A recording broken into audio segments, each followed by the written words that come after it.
Welcome to Constellation Field, home of your Atlantic League champion Sugar Land Skeeters, where the Skeeters will take on the Somesret Patriots in Game 2 of a 3-game series and also Game 1 of a day-night doubleheader. The Skeeters come in with an 18-15 record. They are 1 game behind the Barnstormers, who lead the Freedom Division. The Patriots are 19-13. They lead the Liberty Division by half a game over the Bridgeport Bluefish. Skeeters will send out former big leaguer Brett Marshall, 4-1 with a 6.62 ERA. He will take on fellow right-hander Will Oliver, 1-0 with no ERA. Game number 34 of the season, home game number 23. You can hold the action here on 1560 AM. I am Mauro Liebman, joined by Brett Dolan. Tim Costello back in the studio. We will hear from him throughout the game with updates as well as running the show, doing double duty. And Brett, this is a very banged-up Skeeters team. In fact, both teams are a little worn out. Somesret, with today's game, will have played 2 day-night doubleheaders in the last 7. The Skeeters, this is their 3rd day-night doubleheader in the last 3 games. But Zach Senecola has been out for a while. Lance Sawatsky was placed on the DL a couple of nights ago, and now Jan Santi and Aaron's out of the lineup. A couple of bangs and bruises to their legs. So probably not going to see them in Game 2 with the 2 days off, figuring that Gary Getty is going to want them to get some extended rest. But, you know, this is it's not a pretty lineup. You've got Albert Cordero, your catcher, playing second. Andy Wilkins, who's done a nice job at third filling in, but he's really more of a first baseman. So it's a little tough right now to get 9 guys out there. Certainly is, and they can just not afford another injury. And you hate to even think along those lines because that seems to be when something happens. But getting Prince back yesterday helped. I have no idea if he's anywhere near 100%, but he's good enough to be out there at shortstop. He's been a spark plug both at the top of the lineup and a versatile guy defensively, and the Skeeters need that because losing Jan Santi, his versatility and his bat, and then, of course, also taking Kevin Aarons out of the lineup has kind of hamstrung Gary a bit. And, of course, really the big story, pitching. The Skeeters are just not getting enough starting pitching, and yesterday, both sides, I mean, not a pretty game to watch. Neither team had much pitching, especially starting pitching. Defense was atrocious on both sides. In fact, Somesret, who's as good of a fielding team as the Skeeters, they made 4 errors. The Skeeters made 2. You saw pass balls, wild pitches, balks. I mean, just not a pretty game all the way around. Not both at all. sides. And the Skeeters had to use 7 pitchers. And to your first point, Ira, they have to get starters deeper into games. Now, playing 2 7-inning games today may help in the sense that if somebody can get hot, you might be able to save the bullpen. But to have starters go 2 innings, 2+ innings, 2 1/3 innings, I mean, it's just an obvious statement that guys are going to have a heavy workload. You start stringing together a few of those 2-inning starts over the course of a week or double headers, and again, it really limits the options for Gary Gaetti. Well, the national anthem ready to get underway, so we will duck out. When we come back, the starting lineups and the first pitch. It is time to play ball. We'll return here for a Game 2 of this 3-game series in a moment.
Welcome back to Constellation Field. It is time for Skeeters baseball. Let's take a look at the starting lineup for the visiting Somesret Patriots. Starting lineups brought to you by our good friends at MemberSource Credit Union. Whether it's a Skeeters checking account, an auto loan, or a home loan, be sure to check out MemberSource's complete lineup at membersourcecu.org. Leading it off is the center fielder Justin Pacioli, batting second, and left Aaron Eggleston. In right, batting third, Jerry Sands. The cleanup hitter, former big leaguer Brian LaHare, who'll be at first. At third, Omar Rosario bats fifth. Batting sixth, Carlos Guzman. He'll be the DH. Adam Donahue, the veteran, behind the dish after catching last night's game. He'll bat seventh. Tyler Bortnick at second, bats eighth. And batting ninth, shortstop Alfredo Rodriguez. So here's your Skeeters defense with some handful of changes from Gary Gaetti. The outfield looks similar. Benson in left, Miller in center, and Barfield in right. Wilkins back at third base. Pritz came in the game late at short last night. He starts today. Cordero will be at second. Travis Scott at first with a battery of Rodriguez and the right-hander, Brett Marshall. Oh, Marshall comes in 4-1 with a 7.24 ERA, and that ERA is a little skewed. Just really one bad start. That was 2 starts ago. Actually 2. He allowed 10 earned runs 2 starts ago. In his third start, he allowed 7. Everything else has been 3 earned runs or less. This will be his 8th appearance, his 7th start. His 4 wins are good for second in the Atlantic League. He has 31 strikeouts, good for 4. He is 6'1", 195 from Highlands, Texas. Originally drafted in the 6th round by the Yankees in 2008 out of Ross S. Sterling High School in Baytown. Last 3 starts, 1 and 2 with a 7.32 ERA. In steps Justin Pacioli. Pacioli, 333, no home runs, 11 RBIs, and the first pitch is a strike on the inside corner, 0-1, and we're underway. 2 games here today, a day, night, or morning night doubleheader, if you will, and as you said yesterday, Brett, we have a morning, afternoon, and night contest today, as this morning game will bleed over into the afternoon, then the 7 o'clock game tonight. Luckily, a little beautiful weather here this morning. Swan swollen and slowly hits to third. Wilkins will charge it, fire it on the run in time, and quickly 1 down, 5-3 in the putout. Wilkins has looked very good at third since filling in for Lance Sawatsky. Aaron Eggleston will step in. Eggleston comes in 11th in the league and hitting at .313 with a home run and 13 RBIs. He is also 3rd in the league and on base percentage at .441. Eggleston in his 5th year with the Somesret Patriots. Number 91 bats from the left side against Skeeters right-hander Brett Marshall. First pitch here by Marsh to Eggleston. He is down low 1-0, and we were talking about in his last start, you said it's very unusual for a pitcher to wear number 2. Well, not only was Marshall drafted by the Yankees, his all-time favorite player is Derek Jeter, as this one is hit into the right field corner. That's going to be at least a double for Eggleston. He has speed. Let's say if he tries for third, he won't. That's going to be a 1-out double here. So for Eggleston on this season, that is double number 3 on the year. So 1 on, 1 out, and Jerry Sands will step in. Sands, another big night last night. He was 2 for 5. He walked, singled, homered, and drove in 3. Sands 295, 8 home runs, tied for second in the league. 29 RBIs, tied for first, but he's amongst the leaders in a lot of other categories. Extra base hits, he is first with 19. Slugging percentage, first at .607. He is second in the league at runs scored with 23. First in total bases with 68, and tied for second in doubles with 11. First pitch here is a strike. No balls and 1 strike to count. Sands has reached base in 15 straight games. During that span, he is 20 for 52, a .385 mark. Also 6 home runs and 18 RBIs, along with 14 runs scored. Swings through this one, strike 2, no balls and 2 strikes to count to Sands. No score, top of the first, just underway. Ira Liebman along with Brett Dolan. This a 7-inning contest, and the night part of this day-night doubleheader also going to be a 7-inning game. Marshall looks at second, and he'll deal home. And this one is in the dirt, gets away from Rodriguez. Now going down to third is Eggleston, and just more sloppy play here for both teams. It's just free bases. You know, you think about a wild pitch in the grand scheme of things, not a huge deal, but runner at third, 1 out instead of a runner at second. You know, fly ball scores a run. Infield now playing in 3 batters into the game in a scoreless contest. At least the corners are in. The middle infielders backing up now. Mentioned Marshall, fourth in the league in strikeouts with 31. He could use one here. This one under the hands of Sands. 2 balls and 2 strikes to count. Wind blowing just slightly out towards right center. Although when there's no wind or the wind blows out, it is a paradise for left-handed hitters, usually Death Valley when it blows in. This one swung and grounded towards short. This should score the run. Prince charges, fires it on the run in time. 6-3 in the putout, and just what you talked about, Brett. That's a ground out. A runner may be at third, but the run does not score if it's not for that wild pitch. RBI for Sands, number 30, now takes over sole possession, first in the Atlantic League with 30 RBIs. He just finds a way to drive in runs, whether it's hard contact or soft contact. Just put the ball in play and gets an RBI. Brian LaHare will step in. LaHare amongst the league leaders in walks. 2 more walks yesterday, along with a base hit and a run scored. First pitch to the former big leaguer is high. 1 ball and no strikes to count. LaHare comes in at .227, no home runs, and 3 RBIs. The 1-0 down low, 2 balls and no strikes.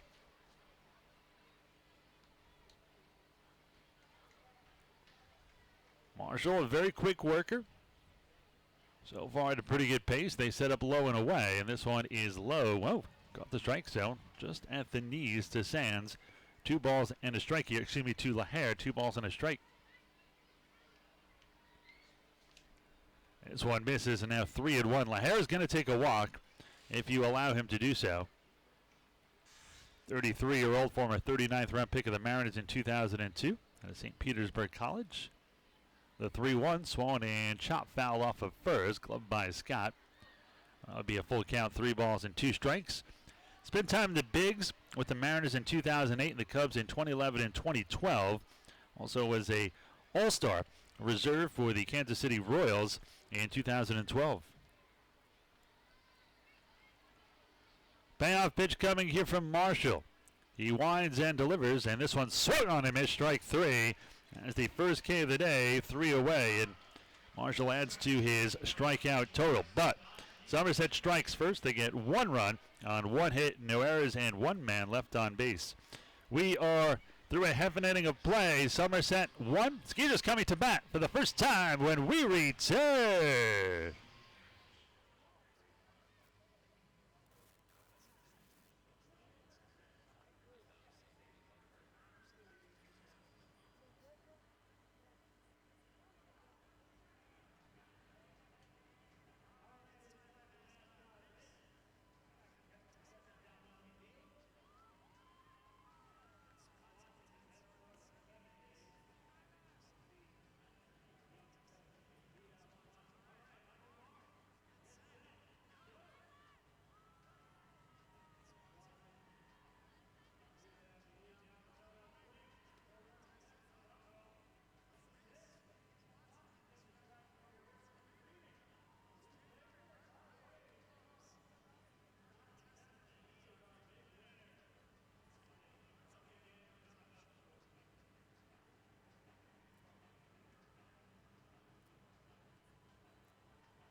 Time to take a look at the starting lineup for your Sugar Land Skeeters, brought to you by MemberSource Credit Union. Whether it's a Skeeters checking account, an auto loan, or a home loan, be sure to check out MemberSource's complete lineup at membersourcecu.org. Josh Prince leading it off. He'll be at short. Travis Scott at third, bat second. Jeremy Barfield in right, bats third. The cleanup hitter and third baseman Andy Wilkins. Derek Miller bats fifth. He'll be in center. Wilfredo Rodriguez, the catcher, bats sixth. Batting seventh, second baseman Albert Cordero. Joe Benson in left bats eighth. And batting ninth, designated hitter Derek Piles. 0-2 the count here on Josh Prince, who comes in at 258. 3 home runs and 16 RBIs, back in the lineup last night after missing a couple days due to an injury. This one swung and hit down the right field line. That will hook into the seats just to the right of the pole. Wow, that came closer to a home run than I could have thought. No balls and 2 strikes to count. Well, Prince, let's see if he can get on. He has 10 stolen bases, leads the Skeeters, and always a catalyst and a threat when he gets on. Skeeters overall 34 steals. They haven't been caught just 5 times as a team, so a great stolen base percentage. The 0-2 here from the right-hander Oliver. This one swung and hit hard to short. Backhanded by Rodriguez, long and strong, and pulling the first baseman Laher off the bag, but he managed to get his foot on it, and that'll be out number 1, 6-3 on the putout. Well, I didn't think he kept his foot on the bag. Yeah, neither did I. And being a little generous there. Prince pulled up a little bit when he looked like he was going to be out, and then he picked up the pace again, and to me, he did not look good going across the bag. But defensively, Eggleston, Pacioli, Sands, left to right in the outfield, Rosario, Rodriguez, Bortnick, and Laher, third to first around the diamond, battery of Donahue and Will Oliver. Well, in steps Travis Scott. Scott comes in at 273, 2 home runs and 14 RBIs. First pitch here to Scott, pops up. Well, that's stay in play. Donahue can't find it, but it's way over our head, so he is okay. He did that yesterday, and it was actually in play just a few feet behind him, and then he found it and brought it down. One fan sitting by himself had the ball land in the seat next to him. He didn't see it either. Very high sky, almost no cloud cover here. The 0-1 here to Scott. This one swung and missed. Good off-speed pitch had Scott out in front. No balls and 2 strikes here on Travis.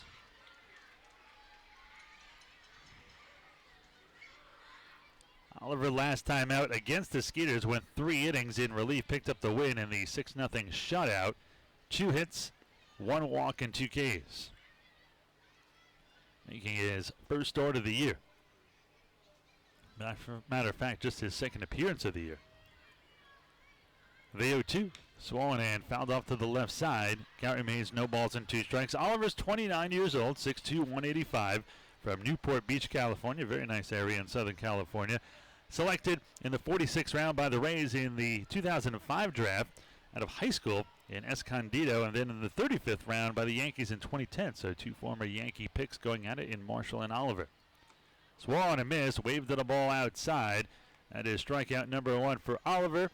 2 down, none out for Jeremy Barfield. Jeremy, 281, 9 home runs, leads the Atlantic League, 20 RBIs. He is also first in games played. He has not missed a game this season. The very durable Barfield played in all 33. Second in total bases with 66. He is first in runs scored with 24 and 5th in hits with 36. First pitch here to Barfield from the right-hander Oliver. This one is a strike on the outside corner, 0-1. Last year, Oliver in the Mexican League and the Puerto Rican Winter League combined was 1-6 with an 8.07 ERA. Spent 3 seasons in the minors with the Broncos of Reynoso, Broncos de Reynoso to be exact. The Charleston River Dogs in the Yankee system, as well as the Gulf Coast League Yankees. 3 seasons, he's 10-8 with a 4.18 ERA. This one swung and fouled off to the right side, 1-2. Oliver returns for his 3rd season with the Somesret Patriots. Somesret career record of 13-4 with a 3.24 ERA. Spent 1 season at Orange Coast College in Costa Mesa. College stats 1-2 with a 6.75 ERA. The 1-2 in the dirt. 2 balls and 2 strikes to count. Barfield batting just, well, I'm going to say just 5 for his last 16, so starting to get back into the feel of things. That's a 3.12 average, and that's 6 runs and 3 RBIs over his last 4 games. And was in a slump before that, 7 for 47, a 148 clip. Swings and misses here. Strike 3, and disgusted throws the bat away as Oliver has a 1-2-3 inning. A ground out and 2 strikeouts through 1 inning of play. It is Somesret 1 and the Skeeters nothing.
We move to the top half of the second inning. Against Brett Marshall, it'll be Olmo Rosario, Carlos Guzman, and Adam Donahue, 5, 6, and 7.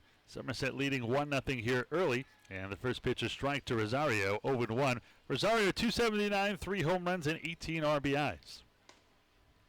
This one misses a little low. 1 ball and 1 strike to count to Olmo.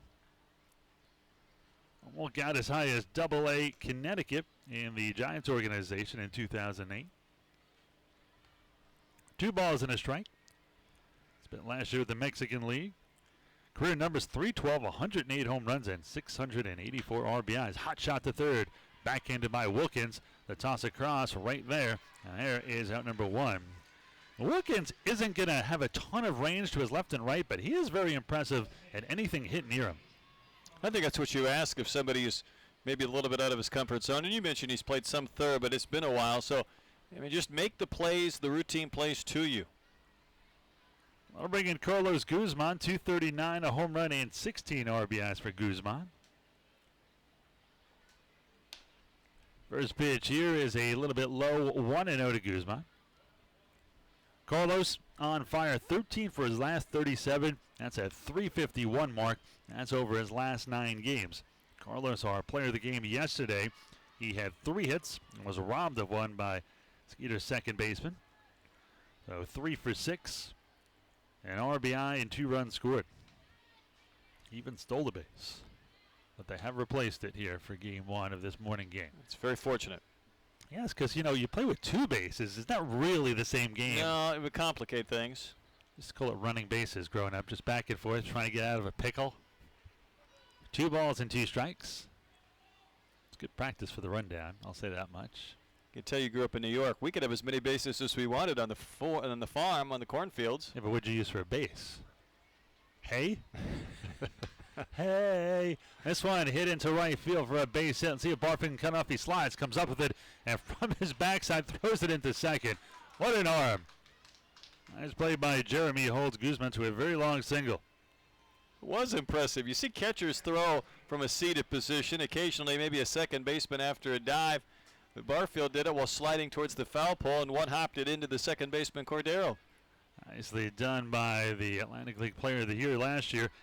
Adam Donahue, certainly a veteran, and very surprised to see him in a morning game after a night game. I mean, generally the young guys don't even do that, and here Donahue was retired last year, came out of retirement. Now he's catching a morning game after a pretty late night last night. Grounded to third. Wilkins has it. Let's see if he can turn 2. He goes to second for 1, a little high. The relay to first in time. Nicely done on the 5-4-3. Watching Cordero, the catcher, turn a double play was interesting, but he did it.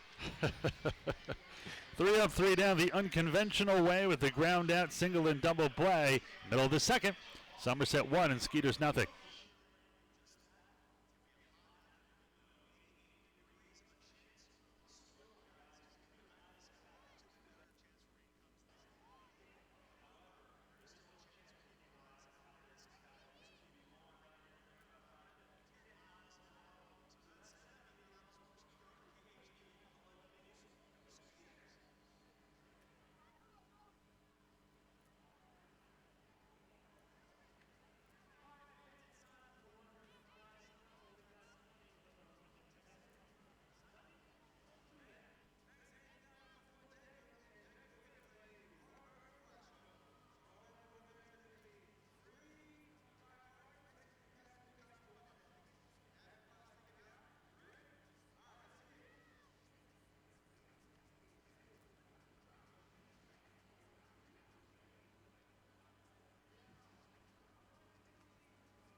We move to the bottom of the second. Good song there. Turn Up the Radio by Autograph. Very fitting here for this morning broadcast.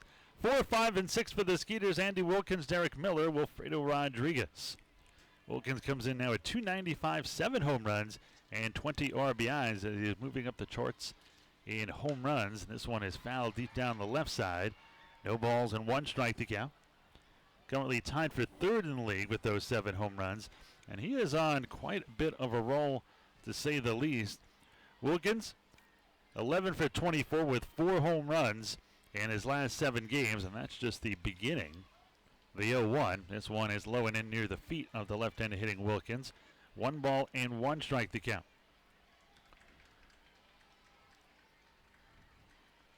Oliver steps back to the bump, working quickly here. Low 1-1. Swung and chopped foul. Wilkins, even in the loss last night, not only is he 11 for 24 over his last 7 games, but over his last 2, he's been on base 7 times, going 5 for 9 with 2 walks and 2 home runs. 1 ball and 2 strikes here.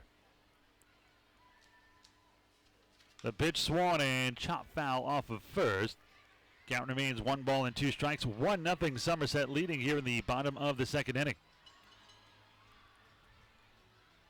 Wind picking up a little bit in right center. Good news for Wilkins, who hit a home run into the splash pad area yesterday to the right of the batter's eye, just there in right center. That was a shot and a half. It was majestic. The 1-2. Curveball just misses a little low and away. 2 balls and 2 strikes.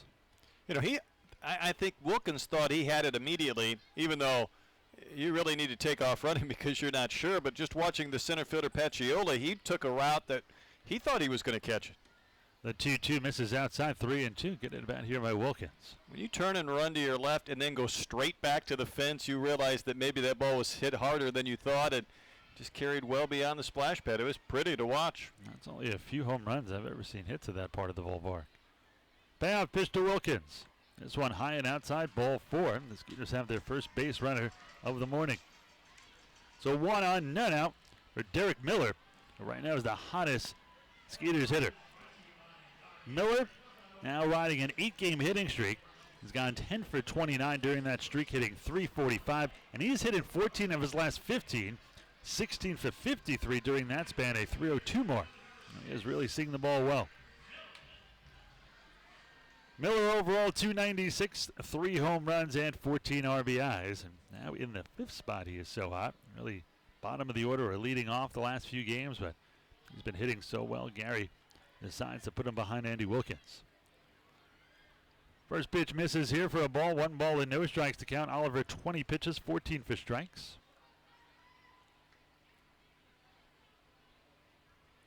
Game 2 of this day night doubleheader will be a 7 o'clock start. It'll be Michael Nix against former big leaguer and former Astro Jerome Williams. Williams played both for the Astros and the Rangers. This one blooped into center field for a base hit and a 9-game hitting streak for Miller. And now he has hit in 15 of his last 16 as well. Really hitting well right now. Yeah, continues to put the ball in play, and at times we've seen him flex his muscles. Other times just poke it into center when that is what he's been given. Well, that'll bring in Wilfredo Rodriguez. Rodriguez last night was 1 for 3. He walked, also homered in the 8th inning to pull the Skeeters to within 10-8, but that would turn out to be the final as the Skeeters lost game 1. So Rodriguez 250, 1 home run, 1 RBI. Alfredo catching Albert Cordero at second today. He's played 3rd catcher and now 2nd. And Travis Scott in the game, so once again all 3 catchers in the game. The only extra player, actually as I say that, I think I'm out of extra players. This one is bunted towards 3rd. They go to 3rd and they're going to get the lead runner. So not executed well. Yeah, the ball was just 2 or 3 feet in front of the plate, so Donahue picked it up, had an easy throwing lane down to 3rd base to Rosario, and then the question was, might they get a double play with Rodriguez running, but he was able to beat it. Oh, unfortunately, not a sacrifice. It'll be 1-5 on the fielder's choice. So you can erase Wilkins. Runner still on 1st and 2nd now with 1 away as Albert Cordero steps in. Cordero turned the double play there. It was pretty nifty on the pivot. 286, a home run, 9 RBIs. The switch hitting second baseman batting here from the left side. He hits this one to short. This could be two. Slow roller. They go to second for one. The relay to first in time. So a once promising inning. First and second, nobody out. None scored for the Skeeters on the 6-4-3 DP. No runs, 1 hit, no errors, and nobody left on base. We are through 2, and it's still the Patriots in front, 1-0.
Well, we move to the top of the third. Skeeters are trailing 1-0.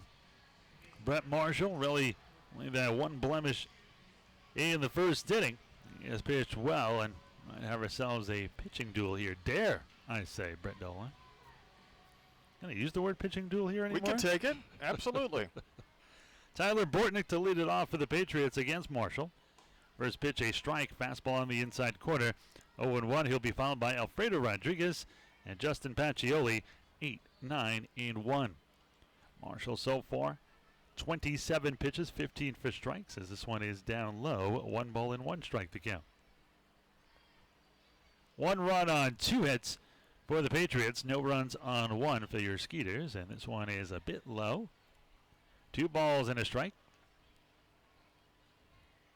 Marshall features a fastball, curve, slider, changeup, cutter, and a sinker. So 6 pitches. Ground ball toward short. Nice play behind second. Prince, the pivot, the throw to first, not in time. What a play by Prince. And he douses you at least once a game, every game, no matter where he is on the diamond. Well, that required quite an effort just to get to that ball, but he had a beautiful spin out there in center field, and I thought for a second he might get Bortnick. Bang, bang play, called safe at first. Bortnick's got some speed. I think anybody else other than Bortnick may have gotten him there. He is 6 for 7 in stolen base attempts, so I have to keep an eye on him here. So the third hit of the morning here for the Patriots. 1 on, none out for Alfredo Rodriguez. And this gets away now from Travis Scott. The throw down to second won't get him. So the pickoff attempt failed. That'll be an E1. That was bizarre. The ball looked like it was about 5 feet away from Travis, but it kept trickling in the grass and rolling further. And once it started to roll a little bit further, Bortnick took off, and the ball ended up almost reaching the warning track. Now a runner at second. Another mistake. Skeeters would have allowed the run in the first inning. It was a 1-out double by Aaron Eggleston, but he was sent to third on a wild pitch and grounded in a strike. It wouldn't have scored him, but he went to third in that wild pitch, and the grounded by Sands scored him. And now you're in the same boat here. Skeeters are bringing the corners in. This one is a strike on the inside corner. No balls and 1 strike to count. And short in second. At a bizarre range. They are playing halfway. I don't understand this defense. I'm with you. It's not double play depth. The 0-1. And if you're going to bring the infield in halfway, why are the corners all the way in? I don't think you're expecting Rodriguez to bunt here. Yeah, I don't know, because again, even if he bunts, you're not at a position where you're going to be able to handle it, but a hard hit ground ball is going to get by. The 0-1 in the dirt, smothered by Rodriguez. Crawls up the third base line, but only a few feet. 1-1 strike to count. You know, the one thing I can think of, and I can't guarantee I'm right, there's sometimes on a hard smash to the second baseman, you might even think about going to third base if you could cut down the lead runner.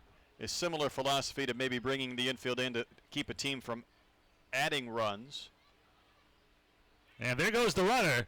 Huge jump. Not even a throw by Rodriguez. And now the 7th steal for Bortnick. Now a runner at third with nobody out. You don't have to worry about a runner trying to cut him down going to third now on a ground ball. He just took third base. Now the infield will come in all the way around. In fact, way in. Cordero at second on the grass. This one high and outside, ball 4. So now do you move the infield back to double play depth? Boy, I do. You know, Skeeters haven't had a lot of success against Will Oliver yet, but you have to believe this offense capable of scoring 4 or 5 runs. What you don't want to do is give up maybe a 2 or a 3 spot here and allow this to be a big inning and a 7-inning game for the Patriots. The runners on the corners, nobody out. Back to the top of the order, Justin Pacioli, excuse me. And now Prince and Cordero at short and second. Not exactly at double play depth, but they're further back. This one is a strike down the middle. No balls in, 1 strike to count. Pacioli has grounded out the third. He's 0 for 1. Walks have been a problem for Marshall this season. 35 innings. He has struck out 31. He has walked 23. The 0-1. This one is a little inside. You know, he's been working that inside corner. I give him credit for that. There's some pitchers that honestly, you know, don't want to worry about missing in and leaking back over the plate. He's consistently tried to catch that inside corner. He just hasn't been able to get many calls there.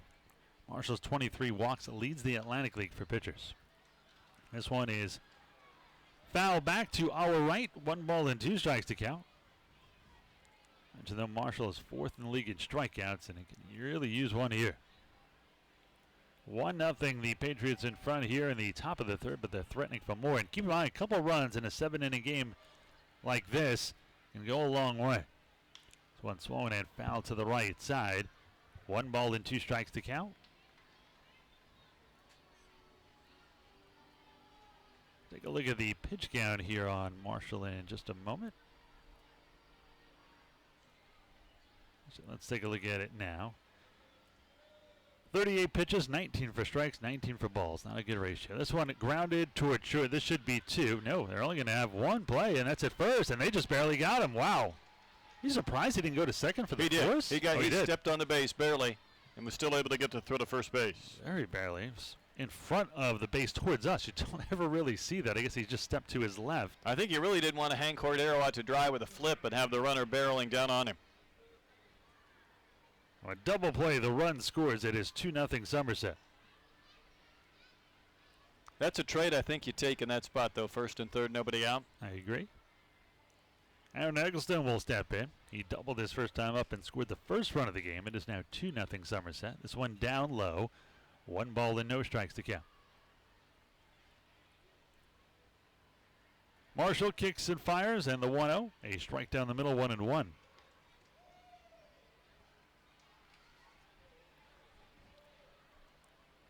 Marshall working extremely quickly here. 2 balls and no strikes, and sometimes working that quickly is both feast or famine. If you're missing and you're throwing this quick, you just continue to miss, as this one is grounded to short.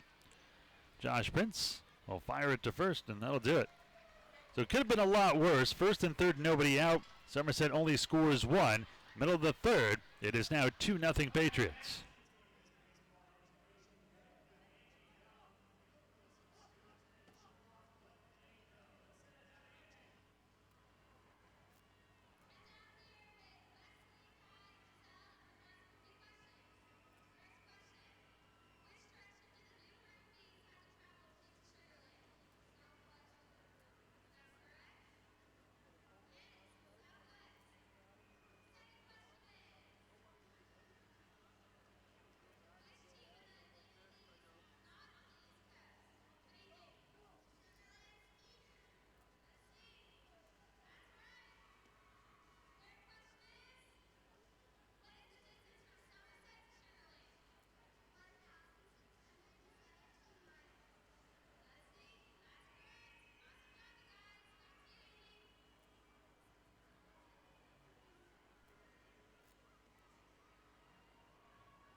And we move to the bottom of the third. It'll be the Skeeters' Joe Benson to lead it off here. This one is a little bit low and away, 1-0. Benson, Derek Piles, and Josh Prince here. Benson, 196, no home runs and 6 RBIs, batting for the first time with the Skeeters down 2-0. One swung and fouled straight back. Good cut there by Benson. 1 ball and 1 strike to count. Benson just trying to get on track. It has been a tough start for him. Way too good of a hitter to be in a 4-for-32 slump. His last 9 games hitting just 125. This one is bit inside, 2 balls and a strike. Drafted originally by the Twins in the second round in 2006. Look at his career numbers, pretty good. 253, 89 home runs, 413 RBIs, and 141 steals as he closes in on 1,000 career games. 3 balls and a strike here to Benson.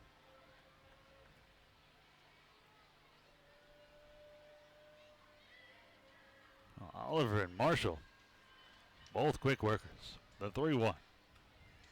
This one grounded toward short. Got to hurry with the speedy Benson. He can get down the line. They get him by a step and a half.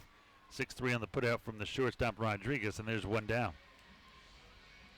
And based on the amount of slow workers we've seen over the last week, I will surely welcome both Oliver and Marshall. Well, I think it's a good pattern to have just because these hitters have gotten into this rhythm of such a slow pace that you change it up on them. It almost feels like you're quick pitching them when you're really not. You're just working efficiently or effectively.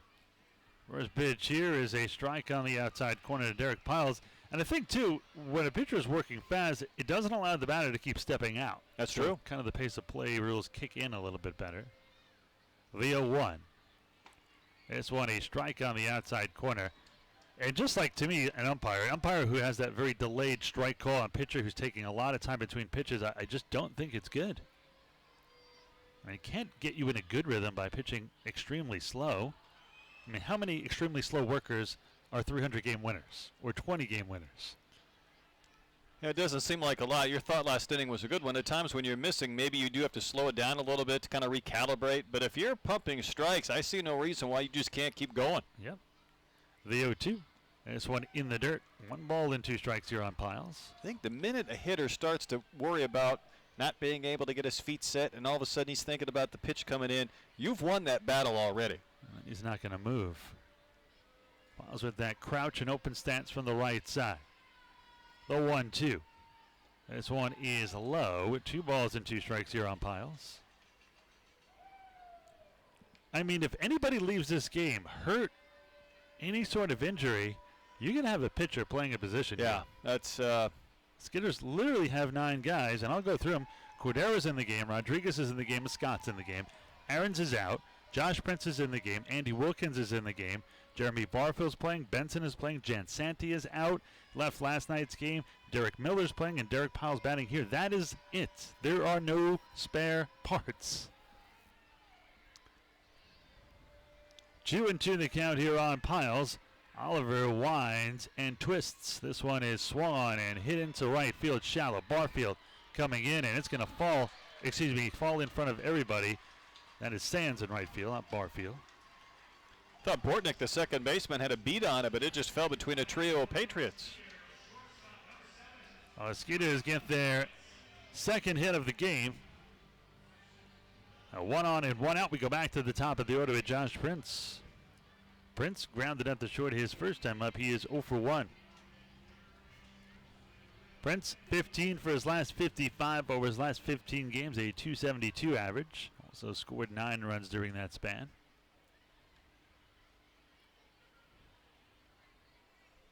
Waggling the bat. This one is low. 1-0 here to Prince. Prince began his career at the University of Texas, was a freshman All-American after hitting .371. Then he transferred to Tulane University, where eventually he got drafted by the Brewers in the 3rd round in 2009. This one is down low, 2 balls and no strikes to count.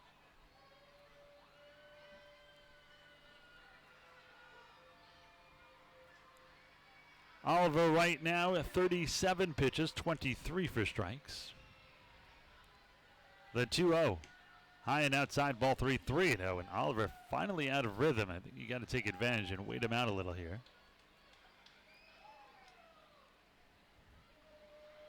Take a look at the weather here.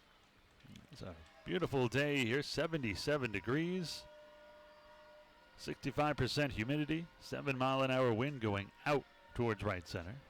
Can we bottle this for game 2? We can. I hope we can. This one is a strike. 3-1 the count. Skeeters trailing 2-0 here in the bottom of the third in a 7-inning game.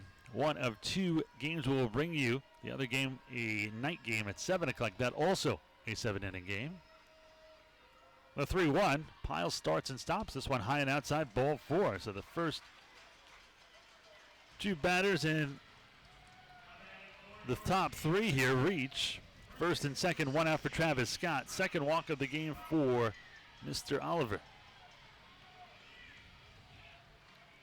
Skeeters need to take advantage here, down 2-0 with 2 on and only 1 away. Travis Scott struck out his first time up. He's 0 for 1. The left-hand hitting first baseman came in at .273 with 2 home runs and 14 RBIs. Oliver will look at second, a double take, and now kick and fire home. This one is down low, 1 ball and no strikes to count. Now Donnie is going to come out and speak to his pitcher. Want to remind you that insurance runs this year brought to you by our good friends at Texas Farm Bureau Insurance. Texas Farm Bureau members get free tickets to Skeeters games on Sundays. Just show proof of your current membership at the ticket office and you can get 2 free tickets to any Sunday home game. Visit your local agent to become a member today. 1-0 the count here on Scott. See if Travis can get it through the right side. First baseman Brian LaHare playing behind the runner. A decent hole on the right side. This one misses off the outside corner. Fastball high and outside. 2 balls and no strikes. Now Oliver is struggling a little here in the third. Stamina is going to be big for Oliver. I don't know how far he's going to go. He's only had 1 appearance and he went 3 innings, although he picked up the win against the Skeeters in Somesret. Might be feeling a little bit of that now here in the third. The 2-0 hit high in the air to right field. This one's got a shot. Going back is Sands looking up, and this one's gone. And just like that, the Skeeters erase a 2-0 deficit, and they lead 3-2 on Travis Scott's 3rd home run of the year. That hit the pole or the sign behind it? If it hit the pole, somebody won $500. That's true. I forgot about that. You're on top of those promotions, Dolan. Boy, it doinked off something because the question was fair or foul. It was certainly high enough down that right field line. When Sands looked up, he kind of looked to his right. Usually when an outfielder doesn't move and he looks that way, usually the wind here blows it foul, but that one stayed fair. Just like that, the Skeeters erase a 2-0 deficit. That'll bring in Jeremy Barfield, who leads the league in home runs with 9. This one in the dirt, so I think fatigue becoming a factor already for Oliver in just his 2nd appearance of the year. No action in the Somesret bullpen, so he's going to be out there for a little bit at least. 3 runs now on 3 hits for the Skeeters, 2 runs on 3 hits for the Patriots. This one is a strike on the outside corner to Barfield. No balls and 1 strike to count. Jeremy comes in at .281, 9 home runs, 20 RBIs. The 0-1. Swollen and missed. No balls and 2 strikes here on Barfield.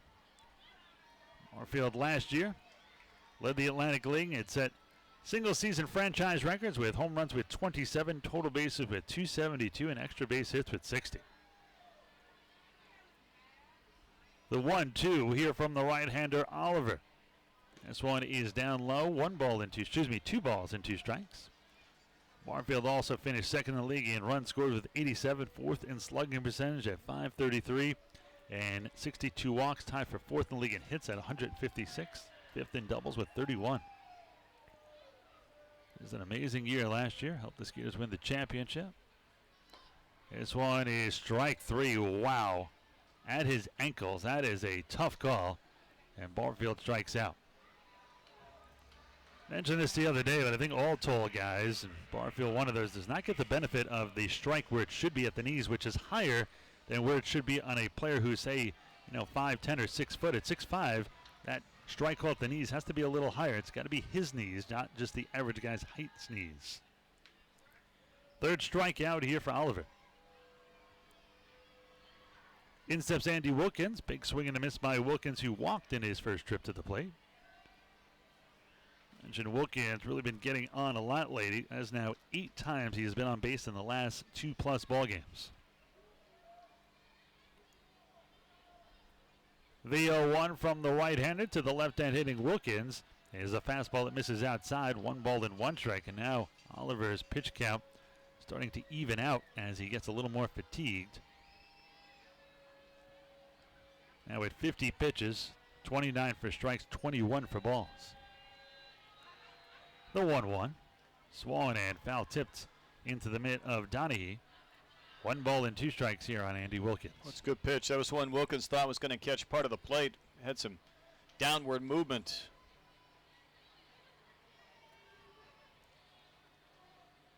Oliver's 1-2. They are set up inside, and this one is low and in, smothered by Donahue. 2 balls, 2 strikes, 2 outs, 3 in here. Skeeters with a 1-run lead now after erasing a 2-0 deficit. They lead 3-2.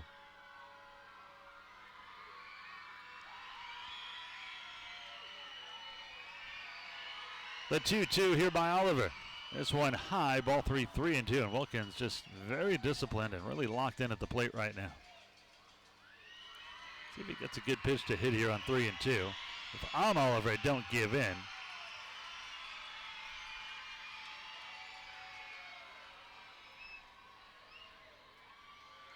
Payoff pitch here to Wilkins from Oliver. Swung on and fouled back over our head. 3-2 will do it again. So Wilkins will see a 7th pitch here. I mentioned that quick pace Oliver when he was successful. Now that pace slowing down as he is getting fatigued and after the home run.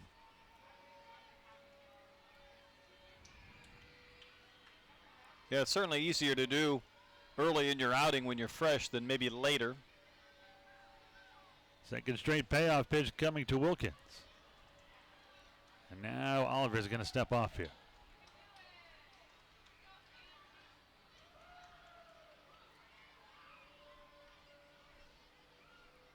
Oliver twists and fires, and this one is on the inside corner, strike 3. Wilkins knew it, and that'll do it. So after the home run, Oliver strikes out the next 2, 4 in all on the afternoon. But the damage is done. The Skeeters erase a 2-0 deficit on the Travis Scott 3-run homer, his 3rd of the year. Now they lead 3-2, a third of the way through. Skeeters up by 1.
Brett Dolan for the first, Brett Marshall will work for the first time today with a lead and to keep this one rolling. And warming up as we speak, and behind the mic again is Brett Dolan. Right arm feels a little stiff day game after a night game, but I think you can crank up the mic again? I'm going to try. Here's Jerry Sands. He drove in a run on a soft ground out in the first. It was his 30th RBI of the year, gave the Patriots a 1-0 lead, and that pitch came up under his chin and went back to the screen. Patriots got a run in the third on a double play. They led 2-0, and then Travis Scott got 3 back on one big swing in the bottom of the third inning. 11:59 now, so still a good morning to everybody. It's lunchtime. There's a strike to Sands. And by the way, I'll have you know, my horoscope said that I needed to sit down for a long, lengthy lunch today, and I kid you not. I almost brought it to show you. There's a pitch bounced in the dirt from Marshall to Sands, so it's about that time. And now it is afternoon as it strikes noon here. Well, you can have a long, lengthy lunch. I don't know that you'll be eating. 2-1 to Sands, a big swing and a tapper foul wide to third base. Probably some sausage here in the booth a few years ago, but I was the only one eating. And you devour more meals than I've ever seen a human. I know. That's why I almost feel like workman's comp comes into play here, because I'm flying blind a bit. Sands hits one hard to left. Back goes Benson, gliding, reaching up above his head, shy of the track to make the catch for out number 1. In all seriousness, though, it's good to see Jay Lucas back at the ballpark today. Yes, indeed. I haven't seen him yet, but heard he was here with us. Been under the weather, so nice to have him back. Former VP of the Astros. Before that, Angels, worked for the Dodgers. Long, lengthy career. He's been here more than a year, and we've missed him for the last several weeks. Here's Brian LaHare, and he takes a pitch high for a ball. And the ultimate good luck charm. So his first year with the Dodgers in '88, who wins a World Series ring. Back in the day as an intern with the Lakers, the Showtime Lakers, right. He wins a ring. He was with the first year with the Angels. He wins a ring, 2002. First year with the Astros, they get to the World Series. And first year with the Skeeters, they win the championship. There's a ground ball to LaHare, who is 10 feet back on the outfield grass in right. He'll scoop it and throw out LaHare for out number 2. So he's got an NBA championship ring, a World Series ring, a National League championship ring, an Atlantic League ring. So he's covered a lot of bases. Got a collection. He always says, though, that's it. He's one and done. Team never wins again after that. Well, then you've given your employer a reason to jettison you after year number 1. There's a liner off the bat of Rosario right to Prince. He'll make the catch. How about that inning? 1, 2, 3 and done from Brett Marshall. A shutdown inning after the Skeeters got the Scott homer. We go to the bottom of the 4th, 3-2 Sugar Land.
I was so happy with the bounce back music.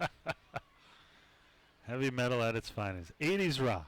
Derek Miller leads off the bottom of the 4th, pops one up behind the plate. Donna, he doesn't see it, but it doesn't matter. It's back and out of play. Derek single to center in the 2nd. To average began the day at 296, so we might be right around that 300 number. There's the wind from Will Oliver. The pitch is down and out. A lot of kids here today, as you can imagine, even just pulling up to the ballpark. You see school buses everywhere. The baseball and education morning start. The 1-1, well placed on the outside corner for a strike. And of course, you've got the Lamar School District and the Fort Bend ISD, but also I saw buses from El Campo. I know there's some from Alvin here today. And even the Spring ISD had a few buses in the parking lot. As Derek swings and fouls one back. So that's outstanding. That's a little bit beyond kind of our little region of this metropolitan area to get the kids from Spring down here to Constellation Field. Yeah, we get folks from an hour in every direction regularly, all the way down to Wharton, all the way up to Pearland, downtown Houston. Here's a 1-2 pitch to Miller. Down and in, 2 balls, 2 strikes. It's a lot of time to sit on a school bus. Yep. Did you walk to school in Iowa through the cornfields? In the snow, uphill. Uphill, both ways, barefoot? Yep. How did you get to school? Did you guys have buses there? Were you close enough or far? Or? No, we had buses, but in Iowa at the age of 14, you're able to drive to school. 14, was it the tractor? I thought you can't drive it off your own property. No, it's not a tractor, but there's not a lot of competition on the roadways. I mean, you've got it to yourself. There's a tapper Is this the tractor story? This is not a tractor story.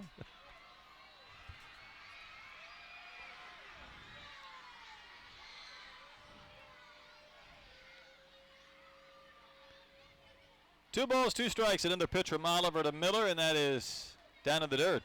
I want to hear these Iowa adventures. How did you get to school at age 14 by driving yourself? Well, you could have a school permit because it's so rural, and sometimes the schools are so far from. Were you driving an actual car at 14? Yes. That's got to be dangerous driving down there. I don't want to be driving on the same road with 14-year-olds. I tell you what, the 14-year-olds that grew up driving tractors probably better experience than some of the kids flying around these roadways with packed motorists everywhere. It is much harder to learn how to parallel park a tractor. And there's no doubt.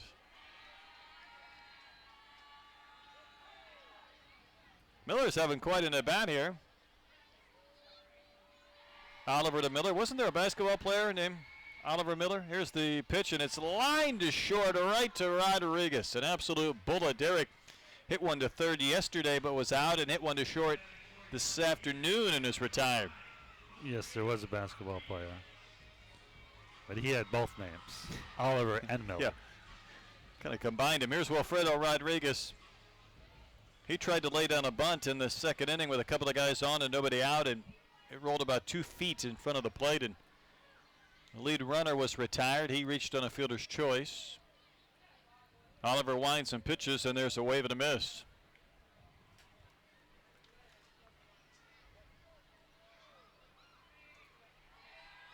It's interesting when you were talking about the teams that Oliver pitched with before, and the Broncos de Reynoso in the Mexican League. Guess I haven't heard it referred to in that regard. The pitch is low here, a ball then a strike. The Reynoso Broncos. That sounds much better to me, but maybe not the case. The 1-1 is slashed foul to the right. Did not pitch well there. 0-5 with a 12.50 ERA.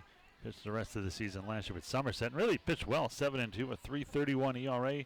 16 appearances, all starts. If you don't perform in the Mexican League, you're probably not going to last long. They will not continue to pay. There's a pitch that's lined towards center, falling fast, dropping in front of Pacioli on a couple of bounces for a hit. So Wilfredo singles with 1 gone in the 4th inning. Always loved that line in Major League. And Jake's catcher was like, Jake, what are you doing here? I couldn't cut it in the Mexican League. as if to say the Indians were below the Mexican League.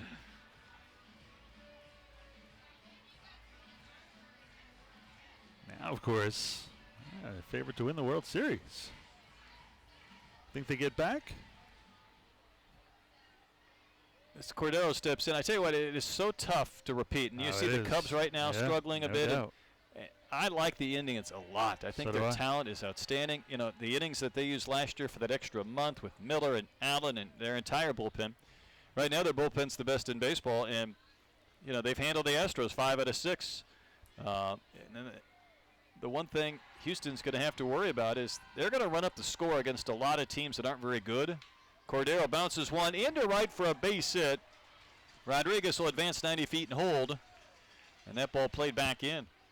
But there aren't a lot of really good teams in the American League. Boston a little bit down without David Price and Ortiz, Big Papi. The Yankees have been a surprise. The Rangers until this last week have been a disappointment. The Mariners have been a disappointment. The Tigers haven't been great. Baltimore's been okay. So there's a good possibility that Cleveland and Houston see each other at some point in the postseason. And if you have to go up against that bullpen late in games, you better have a lead, because if they have a lead, you aren't winning.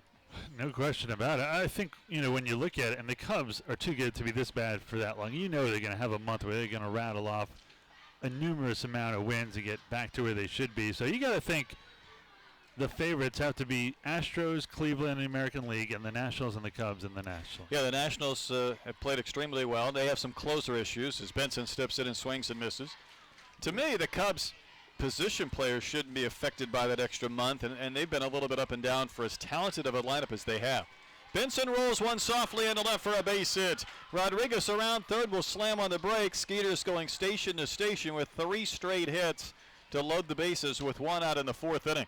You had to get 3 straight hits and not a run, but really all of them just kind of trickled through. There wasn't a good chance, and you could have waved around Rodriguez, but it was going to be close at the plate, too close to risk.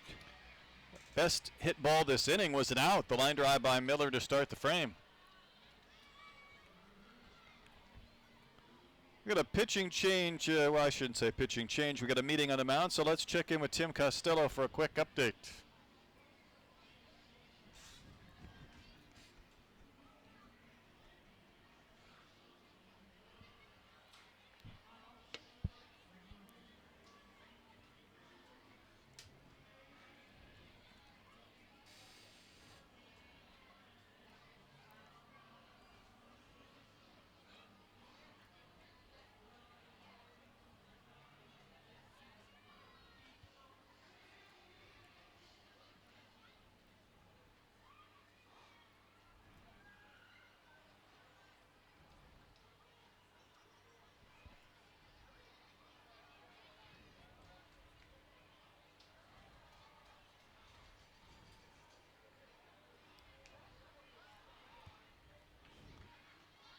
Derek Piles took a ball from Will Oliver. Bases loaded, 1 gone. I got a couple extra dollars want to throw in, take a bid on the Babes contract. We'd have to throw a couple of dollars in for the lottery first to see if we could win before we bid, as Piles takes ball 2 outside.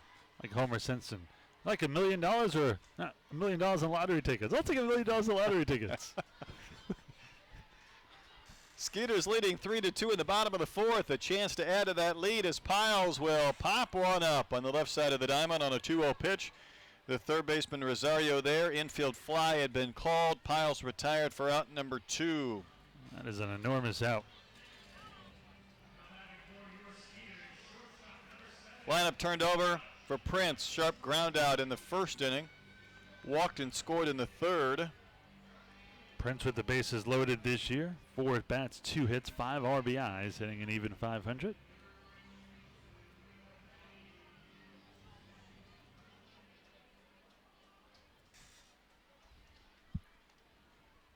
Wilfredo Rodriguez at 3rd. Albert Cordero at 2nd. Joe Benson aboard at 1st. Pitch to Prince, swung on, foul tipped into the glove of Donahue for strike 1.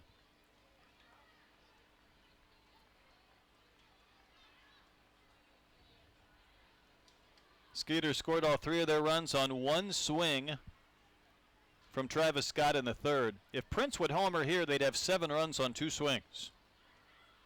That pitch up and in. Prince had to bring the hands back towards his body as the ball nearly clipped him. It's 1-1.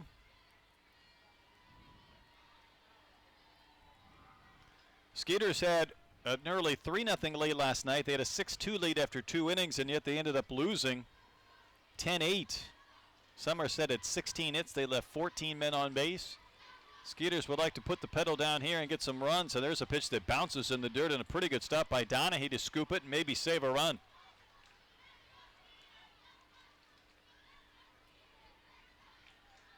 Activity going in the Somesret bullpen. Outfield and infield for the Patriots straight up against Josh Prince, who has 16 RBIs from that leadoff spot.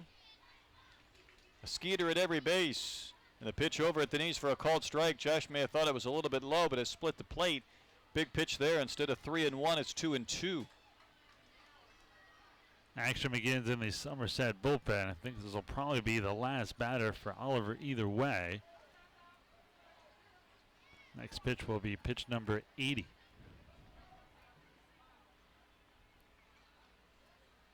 Two to Prince with the bases loaded and the curve. A called strike 3, and Prince just drops his bat. And Hellman in frustration. The Skeeters hit him loaded with 1 out. They do not score. We've completed 4 innings. Sugar Land still up, but it's 3-2 Skeeters.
Skeeters left him loaded in the bottom of the 4th inning. That one hurt Iowa with a 3-2 lead. It looked like they had an opportunity to extend the advantage, and pop-up strikeout, and the inning was over.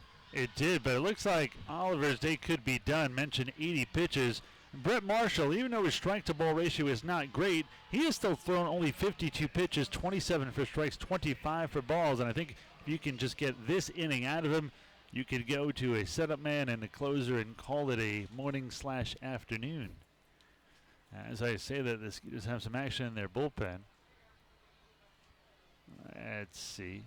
No one is throwing yet. Marshall pitches here to Guzman, who bats lefty. The first pitch, I believe, in there for a strike. No, a ball. Next one on the way. No doubt that is high and inside. This game started at 11:08, a morning game, 7-inning game with a doubleheader later on tonight at 7. Pitch to Guzman, rope past Scott into right for a base hit. So Guzman is 2 for 2 in the tying run on base here in the 5th. Skeeters up 3-2. Marshall had retired 5 straight. You know, you think about playing these games, and we talked about it last night. It's been a grind for both of these teams with the number of games they played and some travel days and double headers and such. And last night's, I mean, we were at 9:30 in the 5th inning, and it still finished a little bit before 11, so it wasn't horrendous, but they're back at it early today. As Donahue steps in, he bounced into a double play that ended the 2nd inning. Marshall from the stretch pumps one in at the knees for a strike. A lot of the college baseball tournaments are beginning today. In fact, the Southland Conference will begin here tomorrow. That logo is right behind home plate already on the grass at Constellation Field. Houston Cougars started their tournament in the American today. There's a ball in the dirt, and Rodriguez knocks it down. They had the early game, and there's, is always the case in Florida and Clearwater, a threat of weather, so they moved up the start time. So they started their game this morning at 8 a.m. Ouch.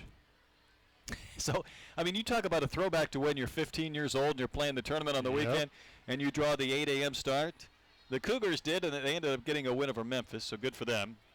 As Donahue waves and misses. If you win that game, great, because you got a long time off and you're in good shape. If you lose it, man, you just feel miserable. And you got all day to stew on it before you go to the losers bracket. They will start here tomorrow at 9 a.m., the Battle of the Piney Woods baseball version, Sam Houston State against Stephen F. Austin. And the pitch to Donahue, down and out, 2-2. Southeast Louisiana against New Orleans at noon, and then McNeese against Lamar, a couple of good rivals at 4. And Houston Baptist in Central Arkansas at 7. Now, you hear me read off those times, and you say, wait a minute, the first game's at 9, the second game at noon. How's that going to work? Well, it doesn't. There's a pitch in the dirt to Donahue. As you can imagine, they get pushed back almost immediately once that first game runs a little bit long, unless it's 2 hours, and makes for an interesting beginning to a long weekend of baseball, as if there haven't been a lot of games already in this homestand. It's been a few. 11 innings on Sunday and a really lengthy 9-inning game last night. 3 hours and 36 minutes, although it felt much, much longer. It was actually longer than the 11-inning game we had on Sunday. That's true. Skeeters leading 3-2 in this one. Runner goes, pitch to Donahue. Misses for ball 4. Didn't look like it missed by much. Rodriguez was hoping maybe have a strike him out, throw him out, double play. Instead, there's 2 guys on base and nobody out. Well, Marshall in trouble now, just a 1-run lead, and this is the kind of lead, 7-inning game. It's the 5th inning. If you relinquish it, really you lose that momentum. It goes out of the window pretty quickly, and you can wind up losing the game pretty easily because you think about it, if Marshall gets through this unscathed, you're 6 outs away from a win. If you give it up, you just put that same ball in the Patriots' court. Yep, no doubt. And I think we got a pinch hitter here. Yeah, Scott Kelly's going to pinch hit. And if ever there was a situation that probably required a bunt, it would be here,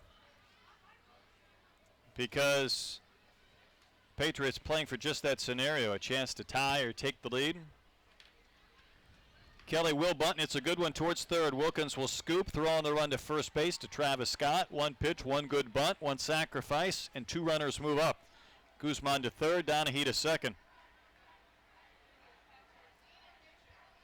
Well, I love it when someone's called upon to bunt, and this doesn't benefit the Skeeters, but just get in there, drop it down, and don't take 8 pitches and foul one back and nibble and execute. And now it provides an opportunity for Alfredo Rodriguez or Brett Marshall if he can escape now. The infield's going to come in. Base hit's not guaranteed to score 2 with Donahue running, the catcher at a second. We just discovered a new baseball play, the pinch bunt. Pinch bunt. Rodriguez will pop one up, foul, but it'll be at a play as it drifts beyond the Skeeters dugout to our right, first base side of the stadium. Rodriguez began the day hitting 165, no homers, 5 knocked in. Key sequence, though, in this game, and we're in the 5th inning of a 7-inning game. Skeeters up by a run. Infield in all the way around. And the count 0-1. The pitch from Marshall's another curve, another foul ball, back to the right, not a play.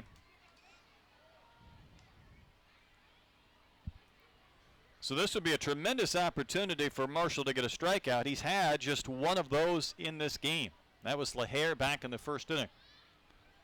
This is a Patriots team last night. They didn't strike out until the 5th inning. Pitch buried in the dirt. And by that time, they had already scored 7 runs. Marshall has a good sinker. That was what that last pitch was. 1 and 2. He wants to try to get a strikeout or a ground ball. The line drive hit in the air down the right field side. Bending foul, going foul. Someone from the bullpen will go pick it up, retrieve, and then close that gate out there near the right field foul pole.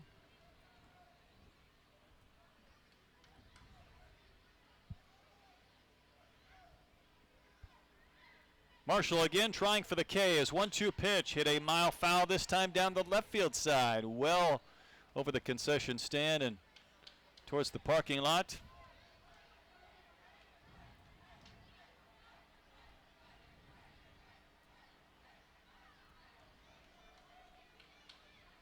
3-2 Skeeters leading in the top of the 5th, but Somesret threatening.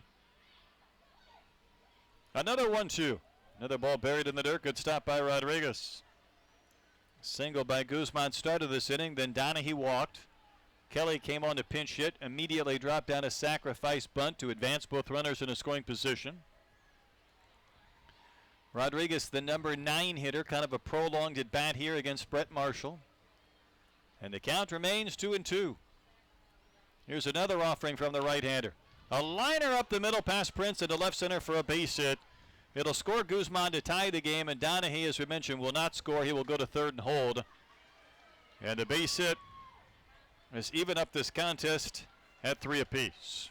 Well, at the infield then, Prince didn't really have a chance to his left, and now a sac fly gives the Patriots a 1-run lead here. So the Skeeters left him loaded in the bottom of the 4th, unable to add to their 1-run lead, and now Somesret has come back to tie, and they've also turned the lineup over for Pacioli. Now he bounced into a 6-3 double play his last time in with a chopper up the middle near the base, and Marshall could draw that up again. He could at least get out of this inning and keep this game tied. Pacioli shows bunt. It was a safety squeeze. Marshall will fire to first. It's in time to get Pacioli, but Donahue was not running, and again, not a fast runner at all, but he forced Marshall to quickly look his direction just in case it was a squeeze instead of a safety effort.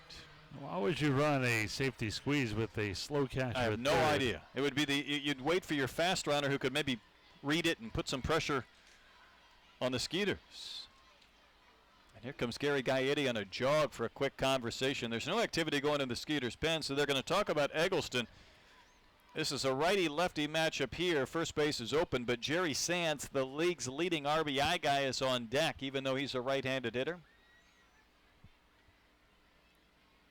Eggleston has alternated between hard contact and dribblers back to the mound so far in this series. So it's been a little bit feast or famine for him, but good hitter at .313. And now Reggie Liggins, our plate umpire, will go out and break up this conversation. Well, Marshall, exactly 70 pitches now, 37 for strikes, 33 for balls. Boy, I go back to that Pacioli bunt. Not only does it surprise me. I mean, even if it was a perfect bunt, it's still going to be tough for Donahue to score. And you basically provided them an out, and I mean, it advanced Rodriguez to second base. I understand if you're hurting for runs and your offense is just, as a team, in a slump, but that's not the case here. If it's nobody out and you could still advance them in a scoring position, maybe you could consider it. Eggleston takes a strike outside half of the plate. But not when a sac fly is still in play. But not with 1 out, so it's 2 outs. Pitch to Eggleston is just off that corner, misfiring. 3-3 game now in the top of the 5th inning. Marshall working quickly again, gets Eggleston to lift it high and foul out of play to the left, landing on top of the roof of the suites.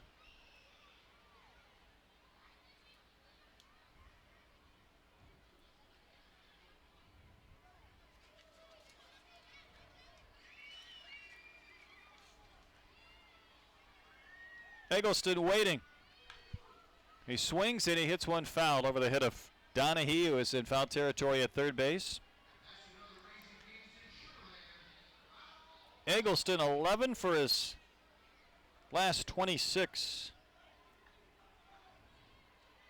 It's up over 400.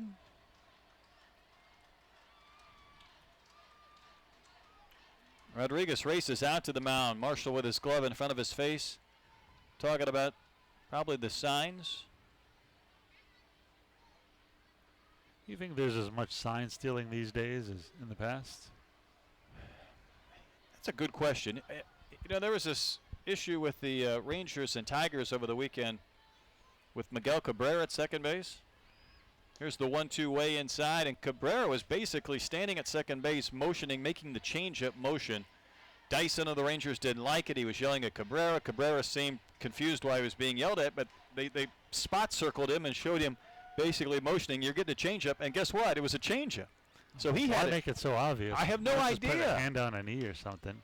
Softly hit ground ball to first. This will get out of the inning as Travis Scott will make the play and end the inning. So kind of good news, bad news. Bad news is the Patriots able to tie the game. The good news is they strand 2-minute scoring position. So we go to the bottom of the 5th in this 7-inning game. Skeeters and Patriots tied at 3.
New pitcher on the hill for the Somesret Patriots is number 25, the 25-year-old right-hander Alex Guillen.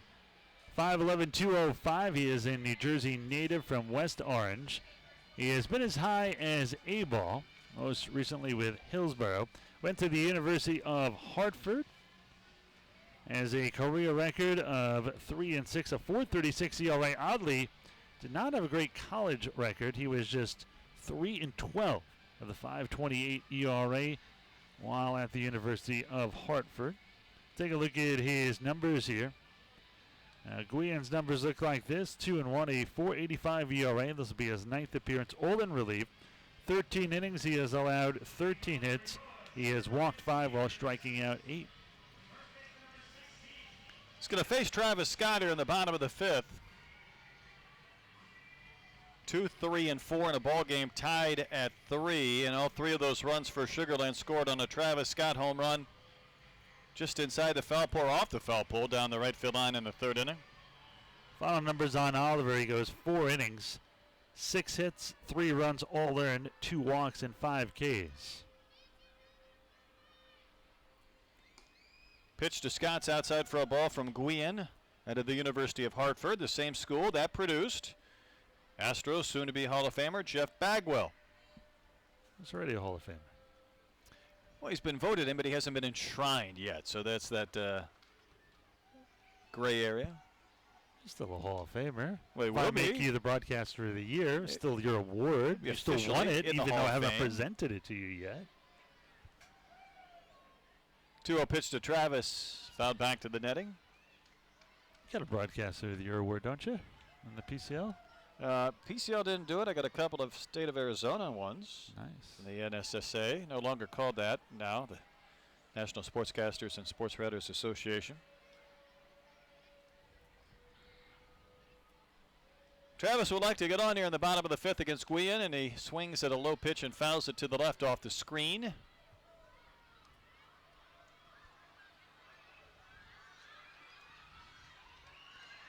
So a couple of years ago, Guillen was in the Can-Am League for Rockland.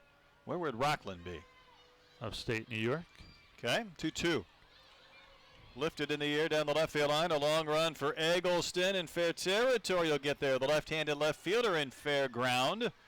Retired Scott for out number 1.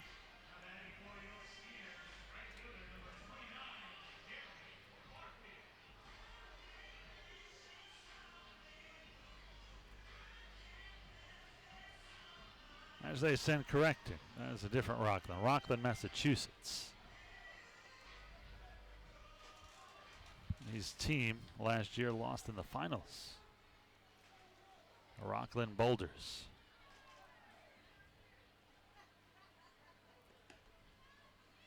First pitch to Barfield. He's taken for a ball. Jeremy has struck out swinging and struck out looking.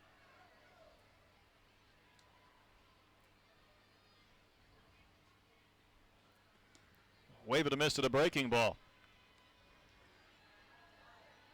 Guian 3 stops last year, began the season in Arizona's system in the Pioneer and Rookie League and then the Northwest League at Low A, and then went to the Can-Am League to play for Rockland, where he played the year before.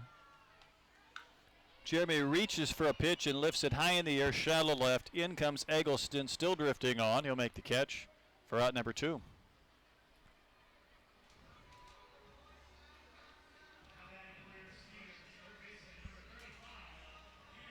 Here's Andy Wilkins.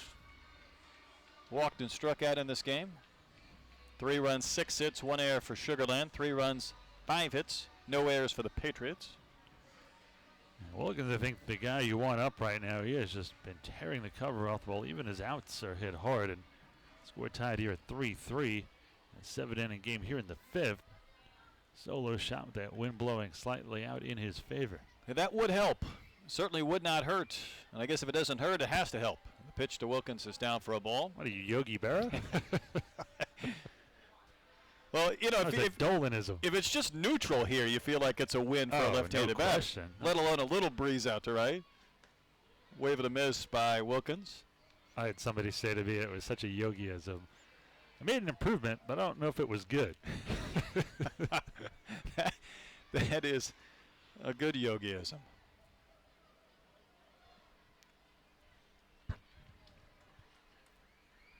The line from Guian. Fastball down and in. What number did Yogi wear with the Yanks? 8. Now, is that the number that Bill Dickey's retired? Yeah, the 2 guys also haven't retired.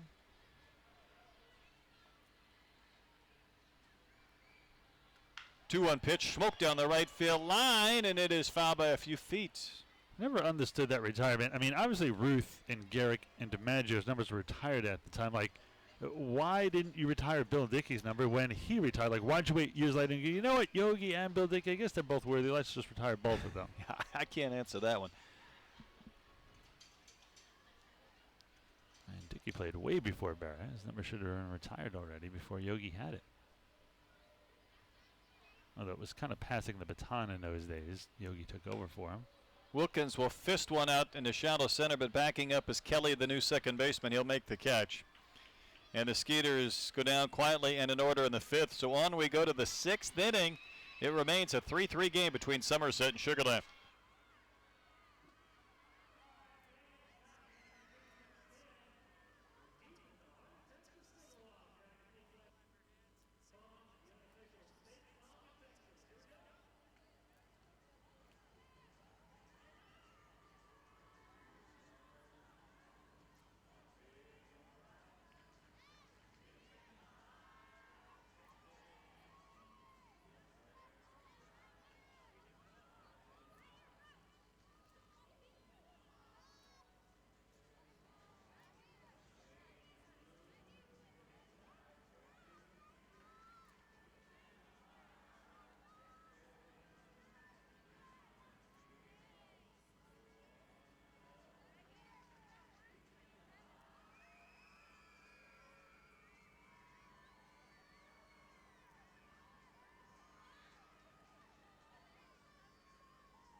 5 complete. On we go to the 6th.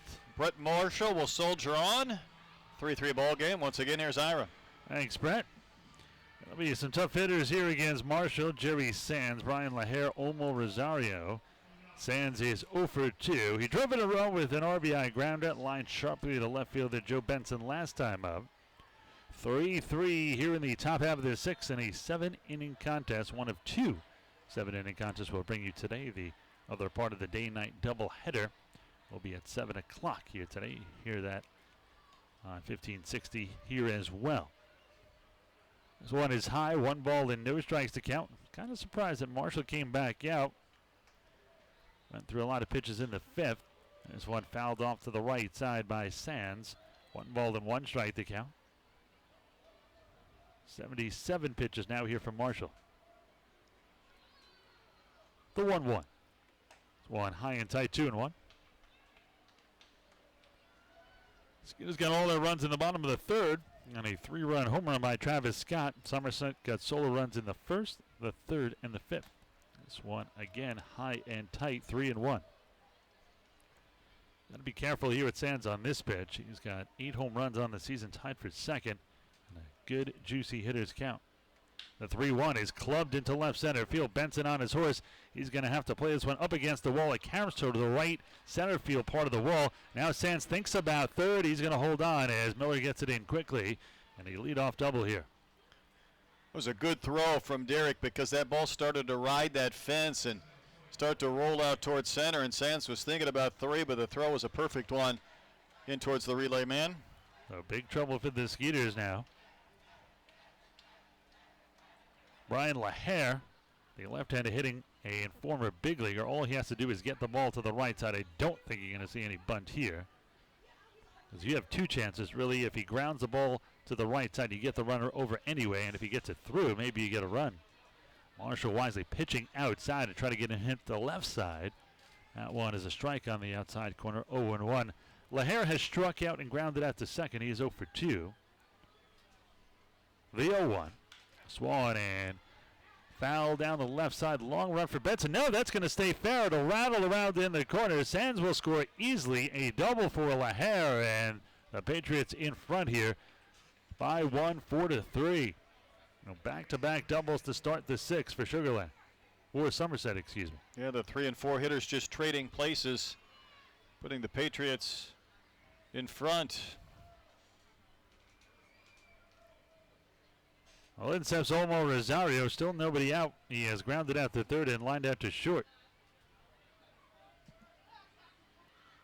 Action begins in the Skeeters' pen. First pitch here, a strike. No balls and 1 strike to count to Rosario.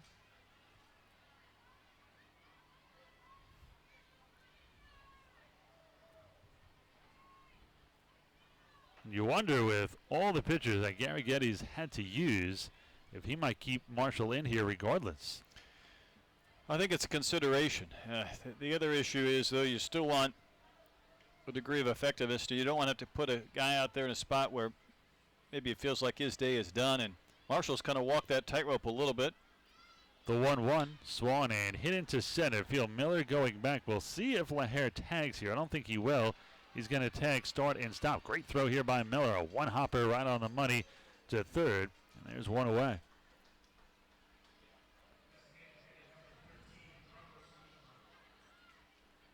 Well, to bring in Carlos Guzman. He was our player of the game yesterday with 3 hits. 2 more hits here in game 1. He is 2 for 2 with a run scored. Run in here for the Patriots. It is now a 4-3 lead, and this might be all here for Marshall. Gary Getty, a slow walk to the mound. He's not made the move yet, however. Let's see what he does here, and he's going to take the ball from Marshall. So as he takes the ball from Marshall, we will check back into the studio with another update with Tim Costello. The Skeeters now trailing 4-3. We'll tell you all about the new pitcher when we return here in a moment. Tim.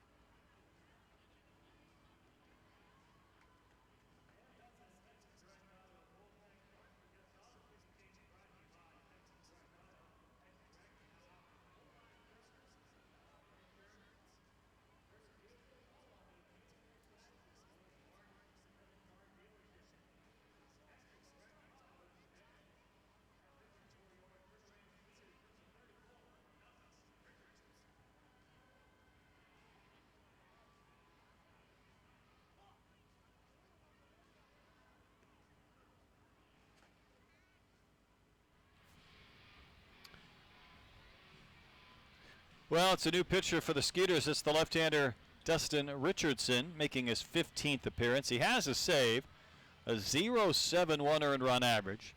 That's 1 earned run, 12 2/3 innings of work. And I read the numbers. Well, there's two numbers that really kind of jump off the page if those aren't good enough. An ERA of 71, 20 Ks in his 12 innings, league hitting less than 100 against him. Wow, he has been terrific. The lone lefty, not only out of the pen, but on this pitching staff. And I got to think before the season is over, Gary's going to have to get himself a couple of more lefties. Take a look at the final numbers here on the Skeeters right-hander, former big leaguer Brett Marshall. Marshall, 86 pitches, 47 for strikes, 5 1/3, 7 hits, 4 run, 3 of them earned, 2 walks and a strikeout. So Richardson will pitch here 1 in, 1 on, and 1 out as the left-hand hitting DH Carlos Guzman will step in. As I mentioned, he is 2 for 2. Came in batting .239 with a home run and 16 RBIs. So in steps Carlos. Carlos, a couple of years ago, while with Camden, had the longest hitting streak in the league at a 20-game hitting streak. Lefty-lefty matchup. One of the reasons Richardson is in here. This one, wild swing and a miss at a ball that darted low and away. Great slider by Richardson. Features just 2 pitches, a fastball and a slider.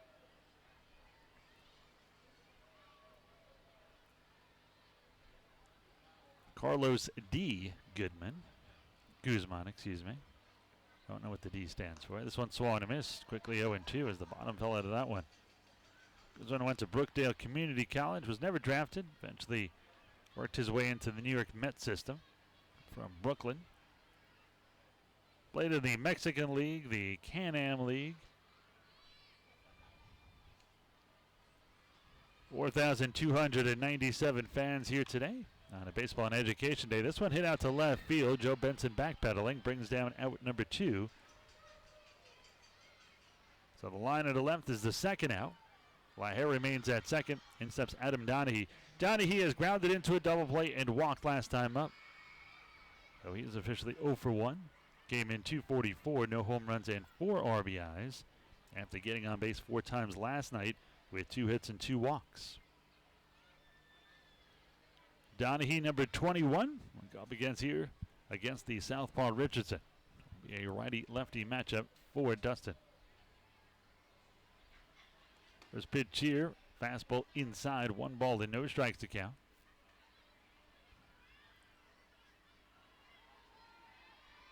Donahue, slightly open stance from the right side of the batter's box.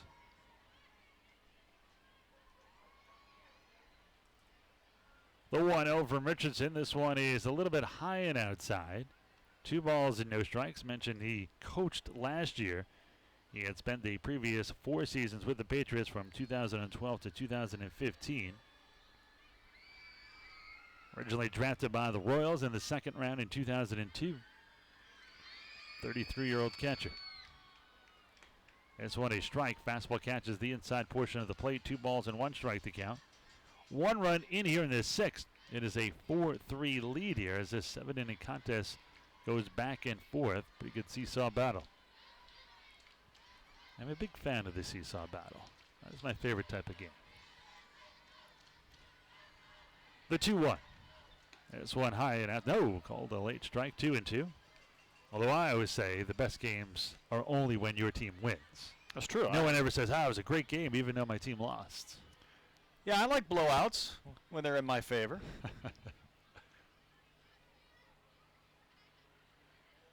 You think of the greatest games you've seen watched, you never think about a loss in those. This one's swung and missed strike 3 as Donahue chased the high fastball. That'll do a nice job by Richardson against the only 2 batters he faces, but the damage is done. Back-to-back doubles to lead off here in the 6th. Give the Somesret Patriots a 1-run lead, 4-3. 7th inning stretch time. Get your peanuts and Cracker Jacks.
Patriots have gone to the bullpen with a 1-run lead as this game goes into the bottom of the 6th.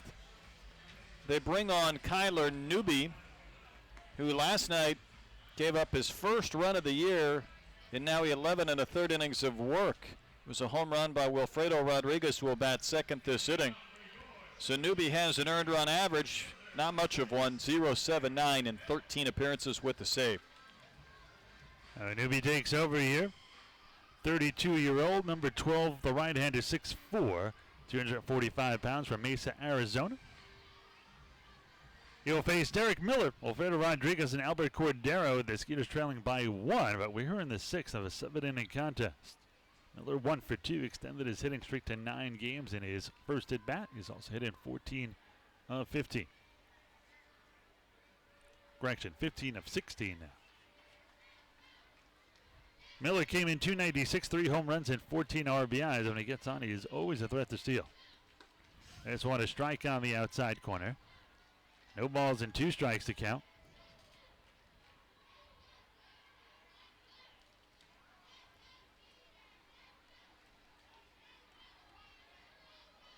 The 0-2. This one is down low. 1 ball and 2 strikes to count. 4 runs on 7 hits for the Patriots, 3 runs on 6 for the Skeeters. Sugar Land's committed 1 error. The Somesret Patriots have not. The 1-2 here to Miller. Swung on, popped up. Right side, behind second is the second baseman Kelly.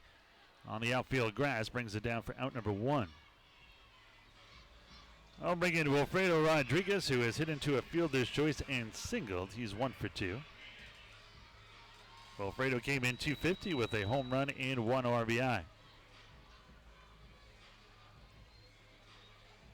Rodriguez last year for the Skeeters, 288, 7 home runs, 32 RBIs. A big part of that playoff run when the Skeeters went 6-0. Hit 300 with a home run and 4 RBIs in 6 games. First pitch here is a strike. No balls and 1 strike to Rodriguez. The 0-1 by Newby. This one is down low. Misses low and away. 1 ball, 1 strike, 1 out. Somesret leading the Skeeters by 1, 4-3 here in the bottom half of the 6th inning. The 1-1. This one swung and missed. 1 ball and 2 strikes to count. In game 2 of this doubleheader, Skeeters right-hander Michael Nix will take the hill against former big leaguer and fellow righty Jerome Williams. The 1-2. Swung and a slow tapper to short. Charging it is Rodriguez. Fires it on the run, and that is out number 2. It was 6-3 on the putout. 2 down, none on for Albert Cordero. Cordero has grounded into a double play and singled last time up. He is 1 for 2. A switch hitting second baseman, batting here from the left side. And, Cordero usually a catcher, Brett. And we've seen him at third, and he was decent for the most part, but then had that tough game. We had 3 errors. Then now he's at second. You think that might be tough, but I haven't noticed anything over there, which is a good thing. No, turned to double play. Yep, and it handled the ball out and right, playing in a shift. First pitch here is a little bit low. 1 ball and no strikes. Newby, originally from Las Vegas, Nevada. Former 50th round pick of the Diamondbacks. So that must have been a thrill for him.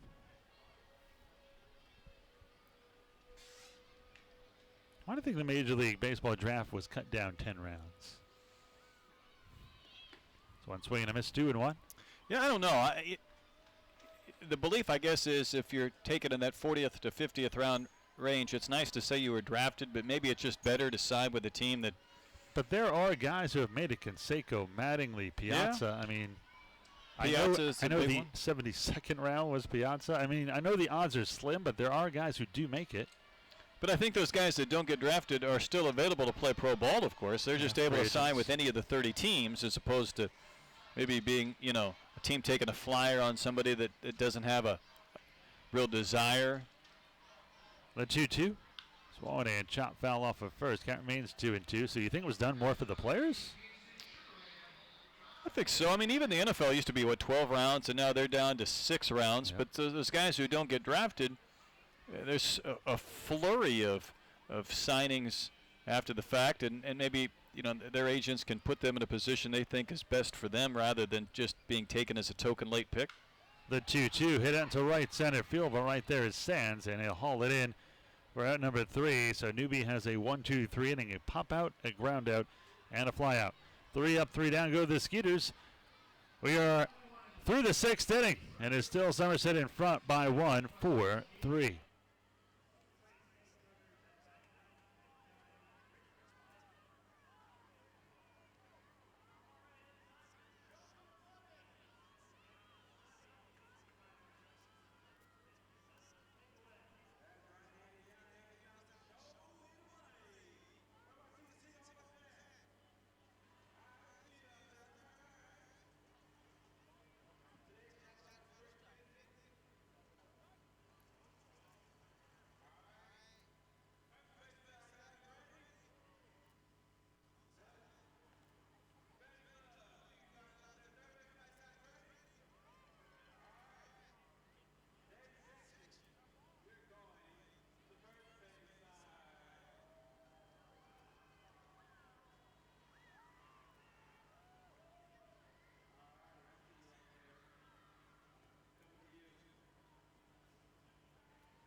There we go.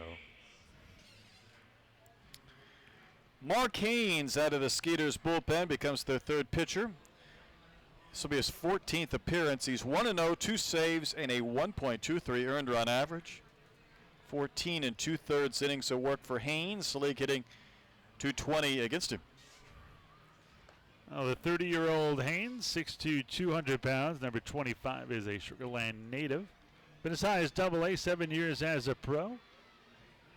Pitched here in Houston College for the University of Rice, better known as Rice University. Yeah, I would probably go that route. Last year split time between the Kansas City T-Bones and the American Association and Sugar Land. With the Skeeters, just 3 games, no record of 3.37 ERA, but had a great year with the T-Bones, 5-2, a 3.25 ERA and 15 saves. We will face 8-9-1 here. Scott Kelly, Alfredo Rodriguez, and Justin Baccioli. Big looping curveball stays high. 1 ball and no strikes to count.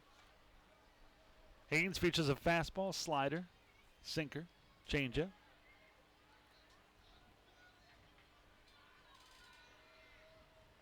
The 1-0.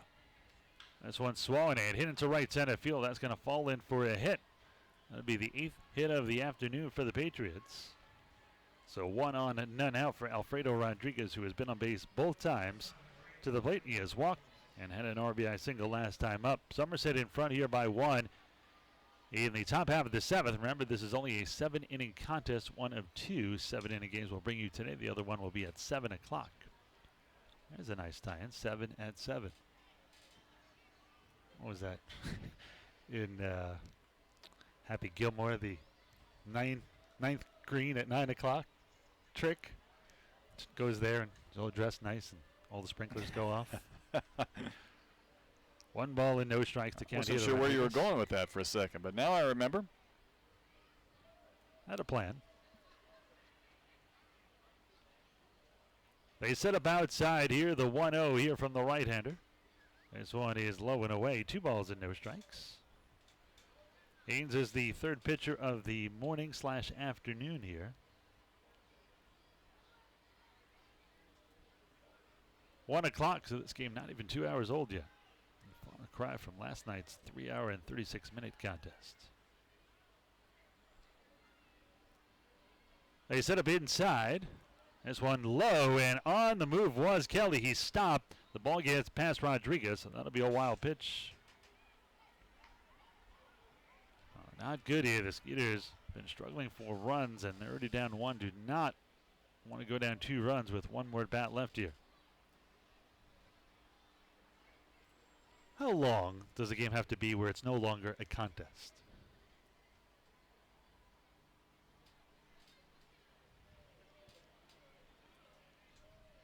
The 2-0. This one is high and outside. 3 balls and no strikes. I think at one point last night we crossed the line into battle of attrition with the bodies leaving the game. But somewhere it's got to go from contest to marathon. Okay. 3-0 the count here to Rodriguez. Haynes looks at second at Kelly. And he'll kick and fire home. I just want to strike down the middle, 3-1.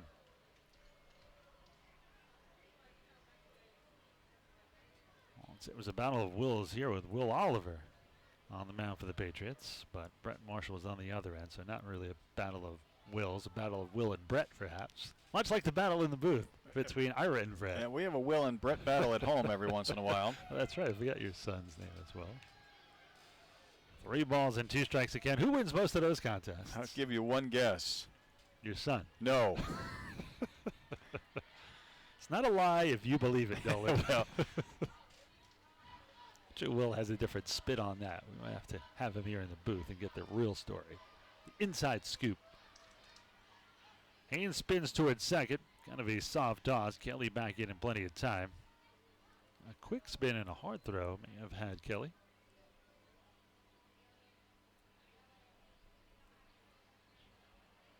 So in your estimation, does your son ever win any of those battles? very rarely, but now that now that you're a teenager, you're a little sneaky, a little more sneaky, sneakier. More sneaky than you?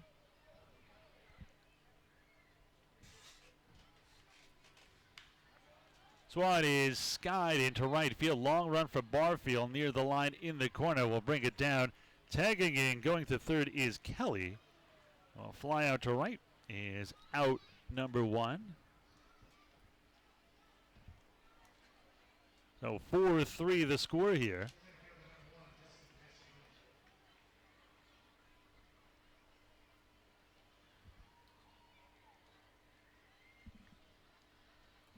Four runs on 8 hits.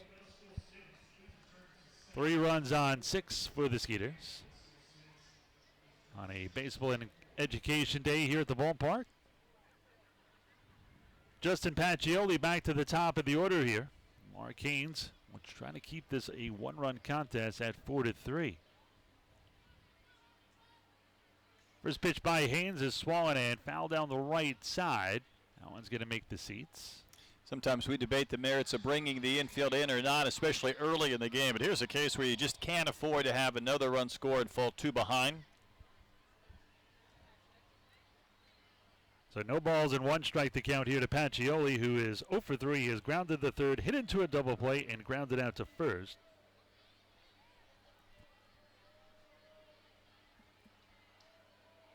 The 0-1 here from Haynes. He looks at the runner at third and fires it home. This one is a little bit low and in. So 1 ball, 1 strike, 1 out, 1 on. Skeeters infield in here. A 1-run lead for the Patriots here in the top of the 7th. In a 7-inning game. Haynes gets a sign here from Rodriguez. See if he goes outside here. Nope, they're going to come inside. The 1-1 here by the Skeeters right-hander. Now kick and deal, and this one is high. 2 balls and 1 strike to count. Well, this is a lineup that has done quite a bit of damage now. 24 hits in the 2 games in the series, which is really 9 innings plus 6 and a third. The 2-1 here by Haynes. Kick, fire, and this one is in the dirt, smothered by Rodriguez. That'll run the count to 3-1. 4-3 here in the top of the 7th. Skeeters only have 1 more time at the plate. They're already down 1. They do not want to be down 2. Now, Haynes does not have to give in to Pacioli. He can set up the double play. But Eggleston on deck is not an easy hitter. Plus, Eggleston will have the lefty-righty advantage. The 3-1. This one swung and missed 3-2 as Haynes blows the fastball past him. That'll run the count full. 3 balls and 2 strikes here. Haynes certainly could use a strikeout.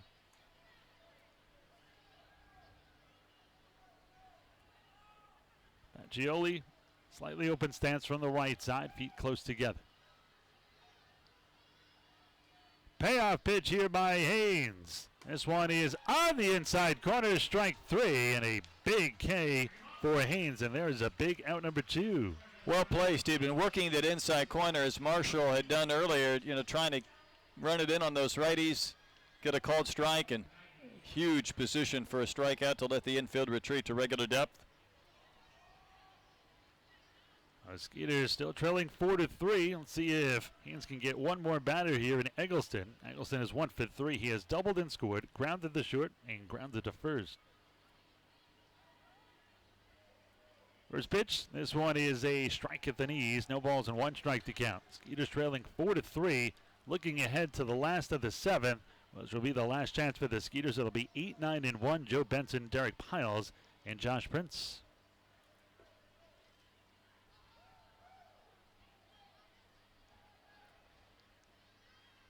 The 0-1 here by Haynes. This one high. 1 ball and 1 strike to count.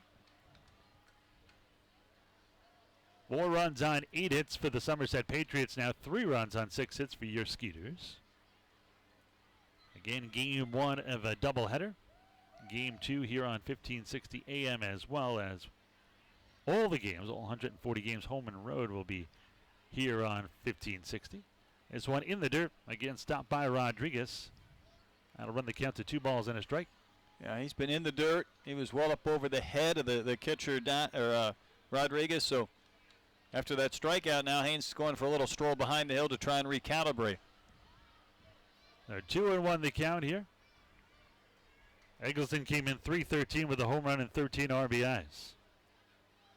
Got to be careful with Eggleston, a very good hitter. They set up inside, and the 2-1 here by the Skeeters right-hander. This one swung and missed. Good high fastball. 2 balls and 2 strikes to count.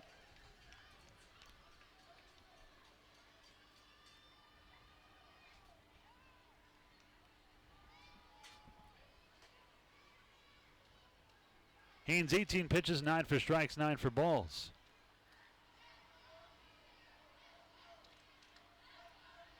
You can get a strikeout and get out of it here. Cordero sets up on the inside portion of the plate. The 2-2. This one high. That'll run the count full 3-2.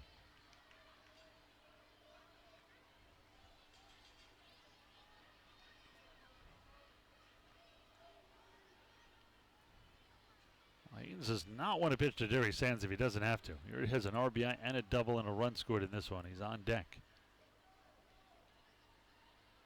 Payoff pitch here to Eggleston. Swung and fouled straight back. Pretty good pitch there by Haynes, but Eggleston stayed with it, tried to go the other way. So we'll do the 3-2 at least once more. Skeeters trailing 4-3 here in the 7th of the 7-inning game.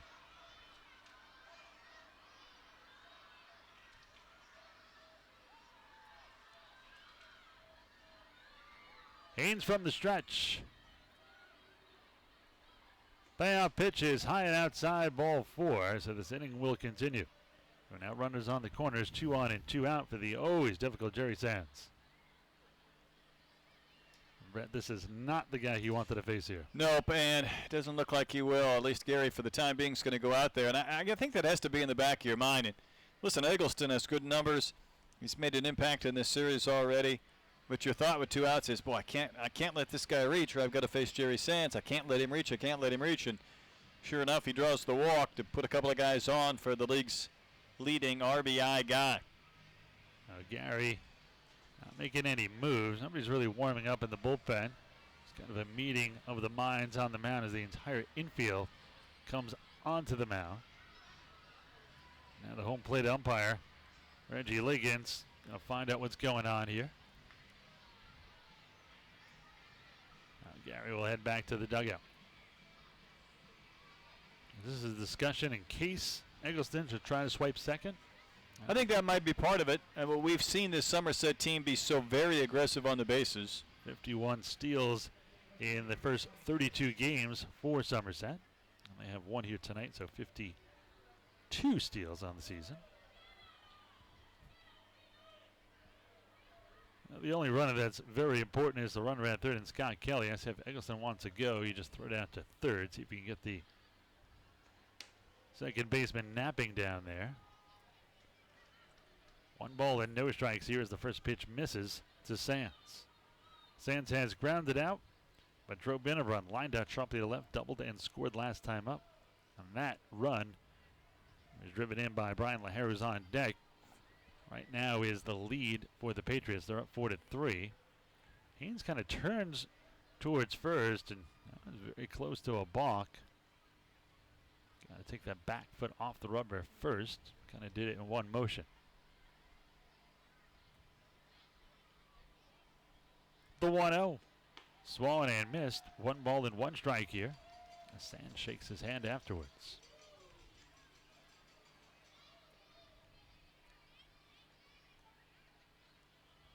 Four, 3. Skeeters trailing here in the 7th.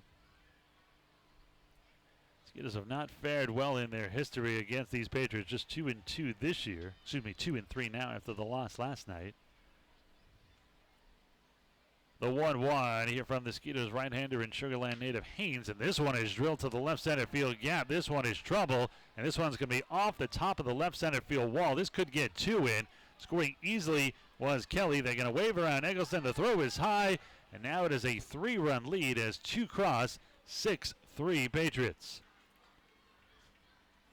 Now Sands has done it again. 3rd RBI of the game. RBI is number 31 and 32 on the season as he takes over sole possession in the Atlantic League in that category. Yeah, there might not be a more dangerous hitter. He's tomahawked 2 doubles to the gap in left center. That one caught the base of the fence. Well, Haynes will remain in here. There's no action in the Skeeters bullpen. Gary didn't want to blow through a lot of pitches. Already a tired bullpen. Haynes the 3rd pitcher of the game already here in this 7-inning game. It's 1 off-speed pitch right down the middle to LaHare for a strike. No balls and 1 strike to count. LaHare has struck out, grounded out, doubled and drove in a run. Well, it is a 6-3 game now. The Skeeters down by 3, only have 3 outs to work with. This one high and outside. 1 ball and 1 strike. Haynes 26 pitches, 13 for balls and 13 for strikes. The 1-1. This one low and away, 2 balls and a strike. He's fighting it right now as far as the command.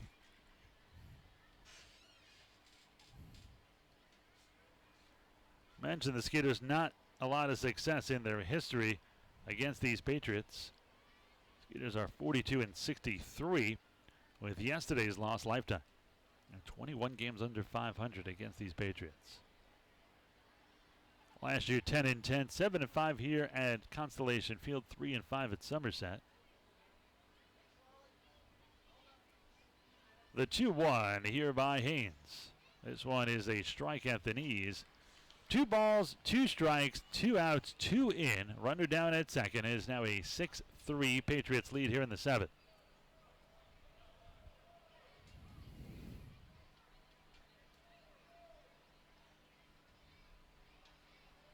See if they go back inside here on the 2-2.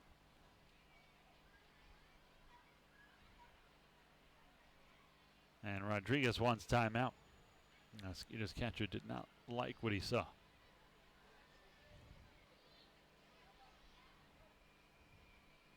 Now Haynes is ready, as is Rodriguez. They'll set up inside the 2-2. This one low, blocked by Rodriguez. That'll run the count full 3-2. So 2nd straight full count here on a batter for Haynes.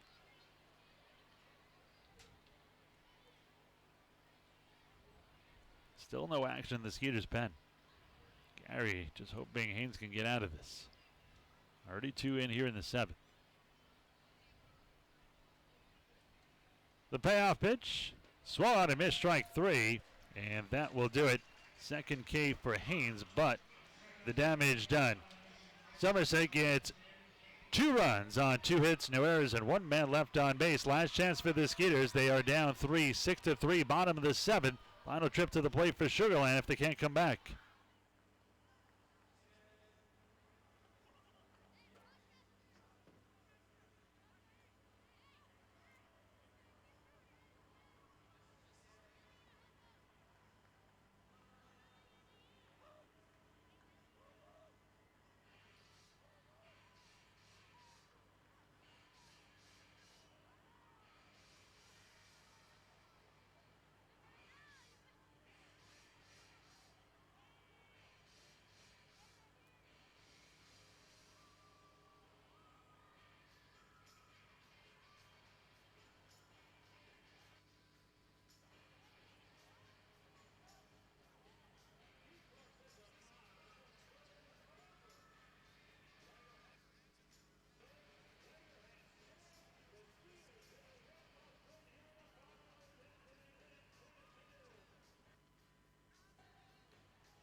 Skeeters down to their final 3 outs, trailing by 3 runs.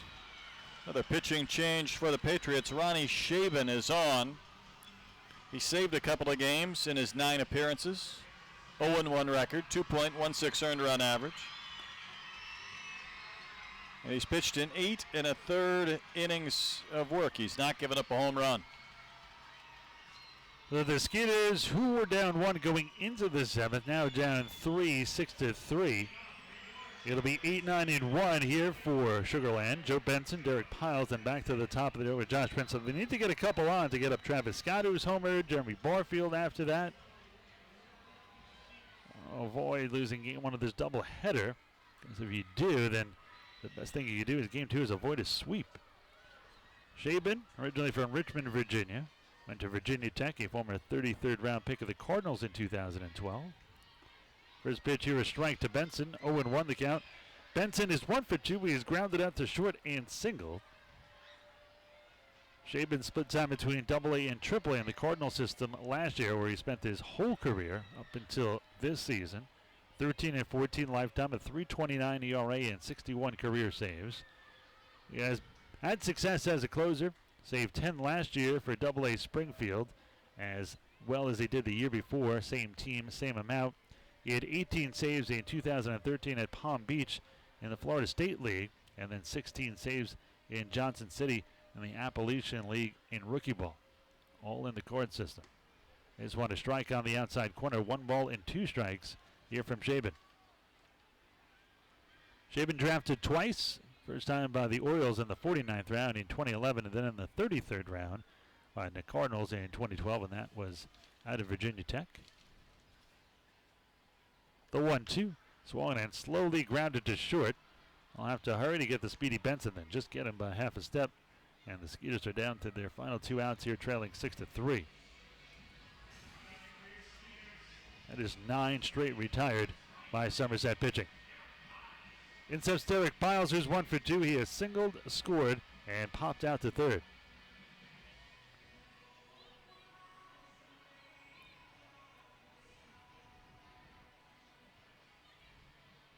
Shaben had a good year last year. AAA Memphis and AA Springfield combined went 8-3 with a 2.93 ERA and 10 saves. First pitch here is popped up into shallow right center field. Coming in is the right fielder Sands, and he'll bring it down for out number 2, and the Skeeters down to their final out here. So 2 outs, none on. Josh Prince, last chance to keep it going for Sugar Land.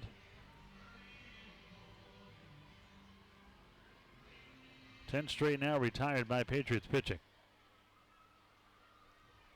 See if Prince can keep it alive for the Skeeters. Skeeters would need 2 men to reach to bring the tying run to the plate. Prince 0 for 2. He has also walked and scored check swing.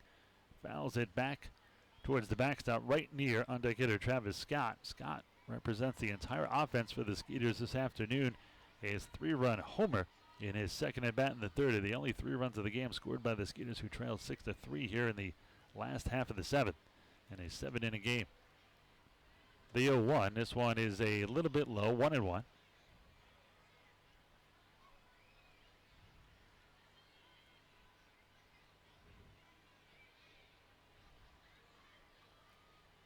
Shaben, a long look in here. They're going to set up on the outside corner of the plate, and this one swung and a miss. 1 ball and 2 strikes, so the Skeeters down to their final strike here.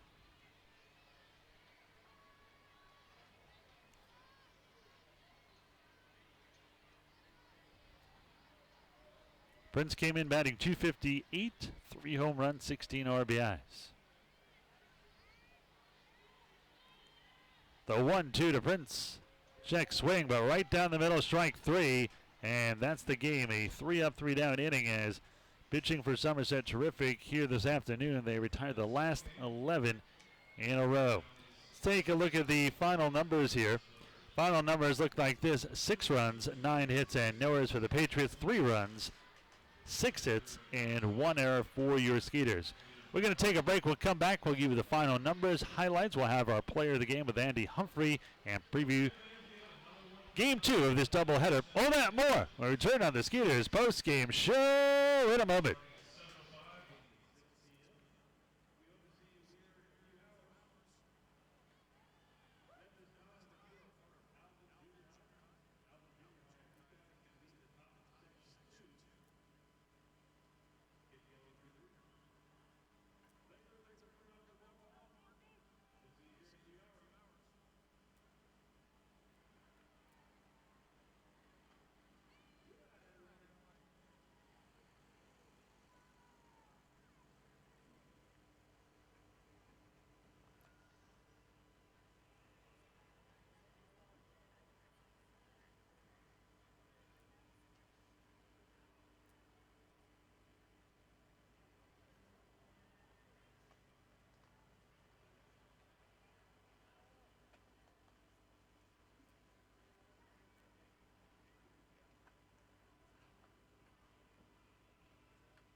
Welcome to the Skeeters post-game show. A disappointed Ira leaving as the Skeeters drop Game 1 of this doubleheader in Game 2 of this series. Skeeters now 0-2 here in this series against the Patriots.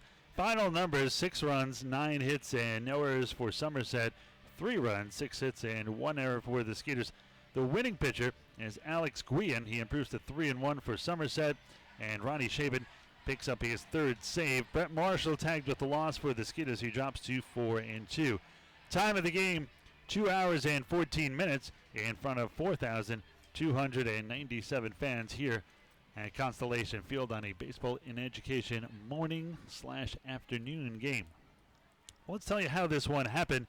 In the first inning, a run for the Patriots. It was a 2-out double by Aaron Eggleston. He got the third on a wild pitch. Jerry Sands ground ball out made it 1-0. Oh, it was 1-0. And in the top of the third, Somesret would get another run. In that third inning, it was a leadoff single by Tyler Bortnick. He got to second on an attempted pickoff play. An error on Marshall stole third and eventually came home, and it would be 2-0 Somesret. But in the bottom of that inning, the Skeeters struck for 3 runs with 1 out. Derek Pyle singled. Josh Prince followed with a walk, and the following batter, Travis Scott, came to the dish.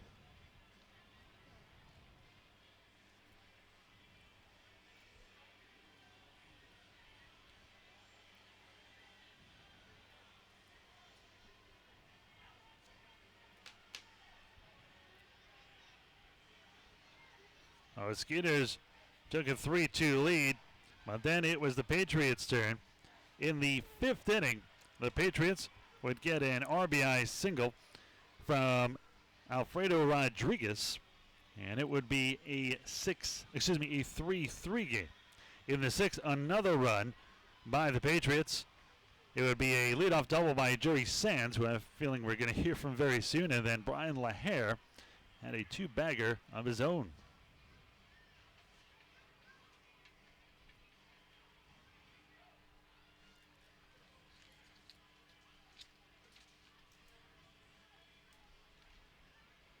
So it was a 4-3 lead. Skeeters are trying to get through the 7th and get to the bottom of the 7th in a 7-inning game, trailing just by 1, but it was not meant to be. It would be a pair of runs which would really do the Skeeters in the 7th inning.